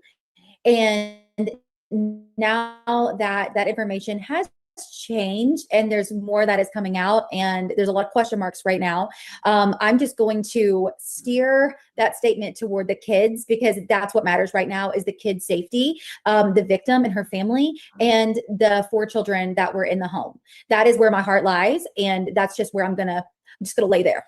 I had no idea. Like I said, I'm learning just like everyone else and looking through any kind of article that I can find, trying to get answers because obviously this is heartbroken. This is heartbreaking. This is really, really hard on everybody. And it's like I said, it's not about just the people that are inside this bubble and that believe this certain system, but it's people who loved them. And I loved Joe. I loved Kendra, and there's so many people that are just wanting this to not be so serious. But the fact that, Child Protective Services have taken the kids, that right there alone, that sentence alone shows the severity of the situation. And that's just where my heart lies. She should have been safe, right? She should have been safe. She should have been loved. She was on vacation. My heart cannot wrap around that. And the person that I thought I knew apparently is not the person that he is today. And I will not look past I will hold him accountable. And I want justice to be served to the fullest. So Amy actually has received both praise and criticism for speaking out. Some think she's just in it for attention. Others believe she is bringing much needed sunlight to family secrets. In Amy's first statement, she mentioned her book, which brought some criticism, understandably. Since then, though, Amy has released a series of new Instagram stories defending the mention of her book. I'll just read it here. Quote, just a few facts. All right, this is a quote she's put out defending the mentioning of her book. I don't think she necessarily promoted her book on purpose. I mean, she is a cousin. She does know them. But I do think that the fact that I'll say this. They are saying that Kendra and Joseph's kids were removed from the home because there were locks on the outside of 2 doors. I'm sorry. I think that there is more than that.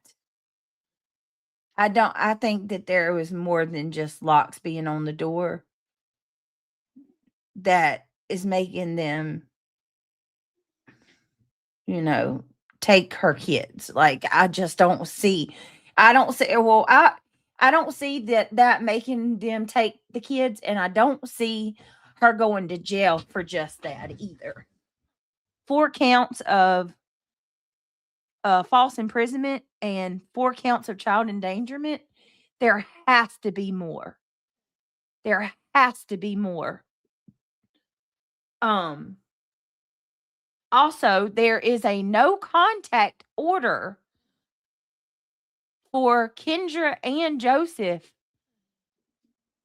against Kendra's parents. Kendra can't even contact her own family now, which is very interesting. It's alleged that it's Kendra's little sister who was the victim. But I find that very interesting that the judge made a no contact order between Kendra's family and Kendra and Joseph.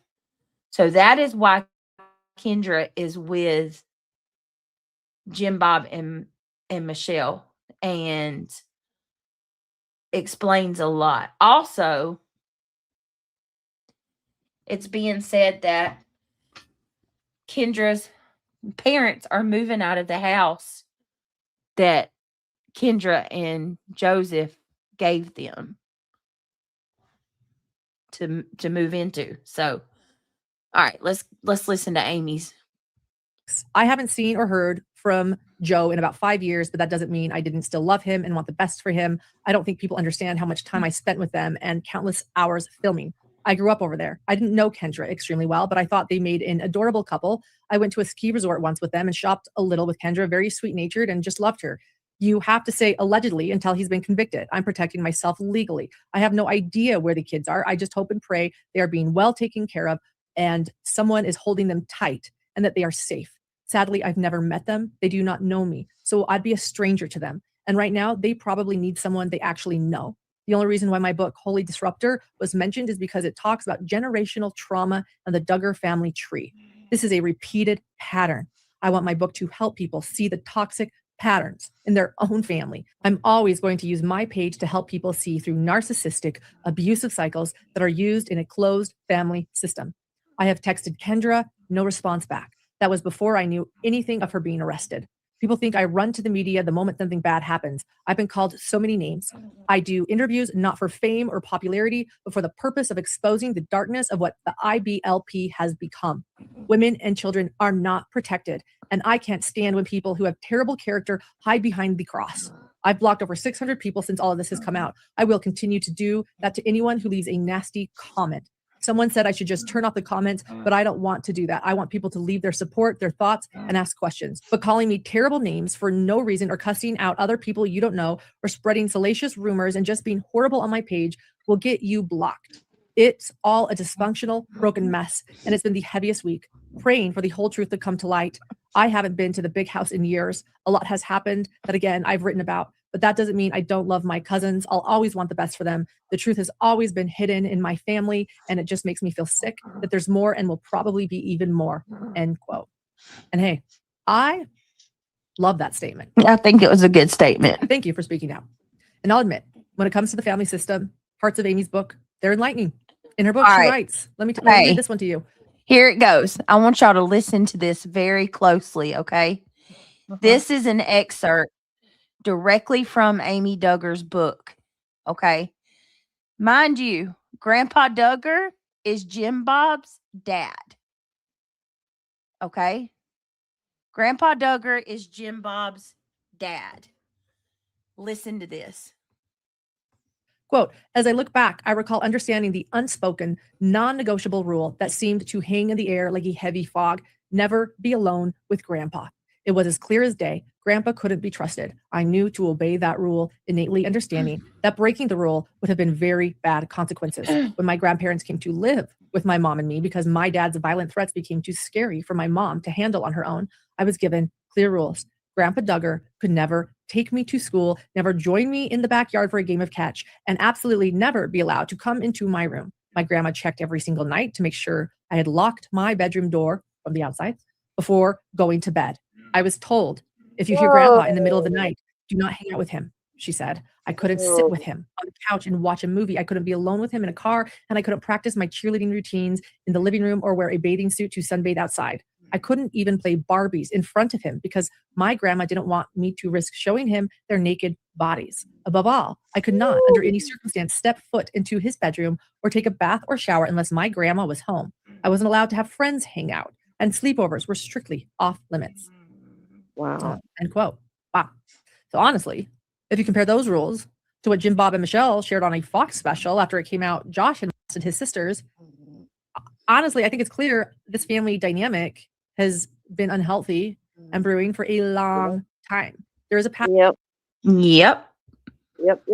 Thank you. Shout out to Hidden True Crime. It's also that's another good one if you want to deep dive into this.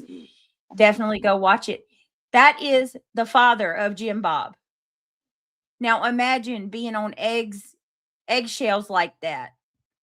That keeping your granddaughter. Hear that? Locks on the door. Locks on the doors. Yep. locks on the doors. Mm-hmm. So this is we're gonna leave it right here because it's 2:00 and I got to get my butt up tomorrow. Take kids to school. We're gonna leave that right here. This is part 1. I hope you guys have enjoyed. I know that we did not get to Kendra and Joseph tonight. For that, I apologize, but it's not just about them so much as it's about the Duggar dichotomy as a whole that we're focusing on. Yep. So tomorrow night we will get to Joseph and Kendra. There is a lot to unravel there. There's a lot that's still hidden, by the way. Yep. And a lot to come out. And we've got Michelle losing her ever loving mind on a video recording someone that followed her. It's definitely crazy. Kendra is home. Michelle bailed her out. Joseph is still currently waiting extradition to Florida. So it's very interesting to see how the next couple days is going to play out, the next week or two. So, reality, I appreciate you. You did a great job. I thank y'all for sitting with me through it all. I know it was a lot, but thank You're you welcome. so much. And thank you. You're welcome. And thank you, everybody, for being here. Good night. Y'all sleep well. Be the change you want to see. Peace out. Bye. Love you. Love you, Britt. Bye. Bye. Thank you. All You're right, welcome. guys. Please click that thumbs up on your way out. It's a free way. Hype the video. It's a free way. If you're listening to the replay, please don't forget to click that thumbs up. I hope that you guys enjoyed the stream. Oh, thank you, Carolina Moon. Brittany, you did awesome tonight. Great job, ladies. Riri, I want some chocolate covered reality. Oh, my Lord. You ain't right. I appreciate y'all. I hope you guys enjoyed the stream. I'm sorry to cut it short. My mommy bladder is, I got to go potty again. And it's time for me to go to bed. But I really have enjoyed it. And I hope that we can, hit part 2 tomorrow. But, I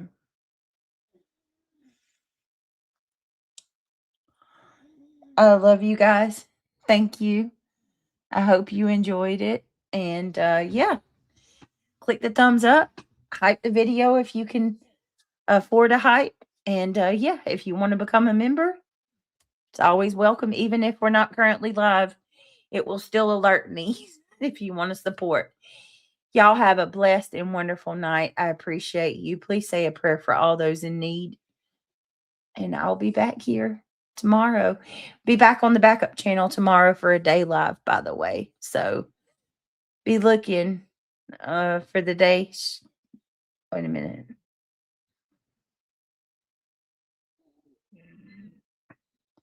Hang on. Yeah, be looking for the day stream. All right, guys. I love y'all. See y'all on the next one. Good night. Sweet dreams.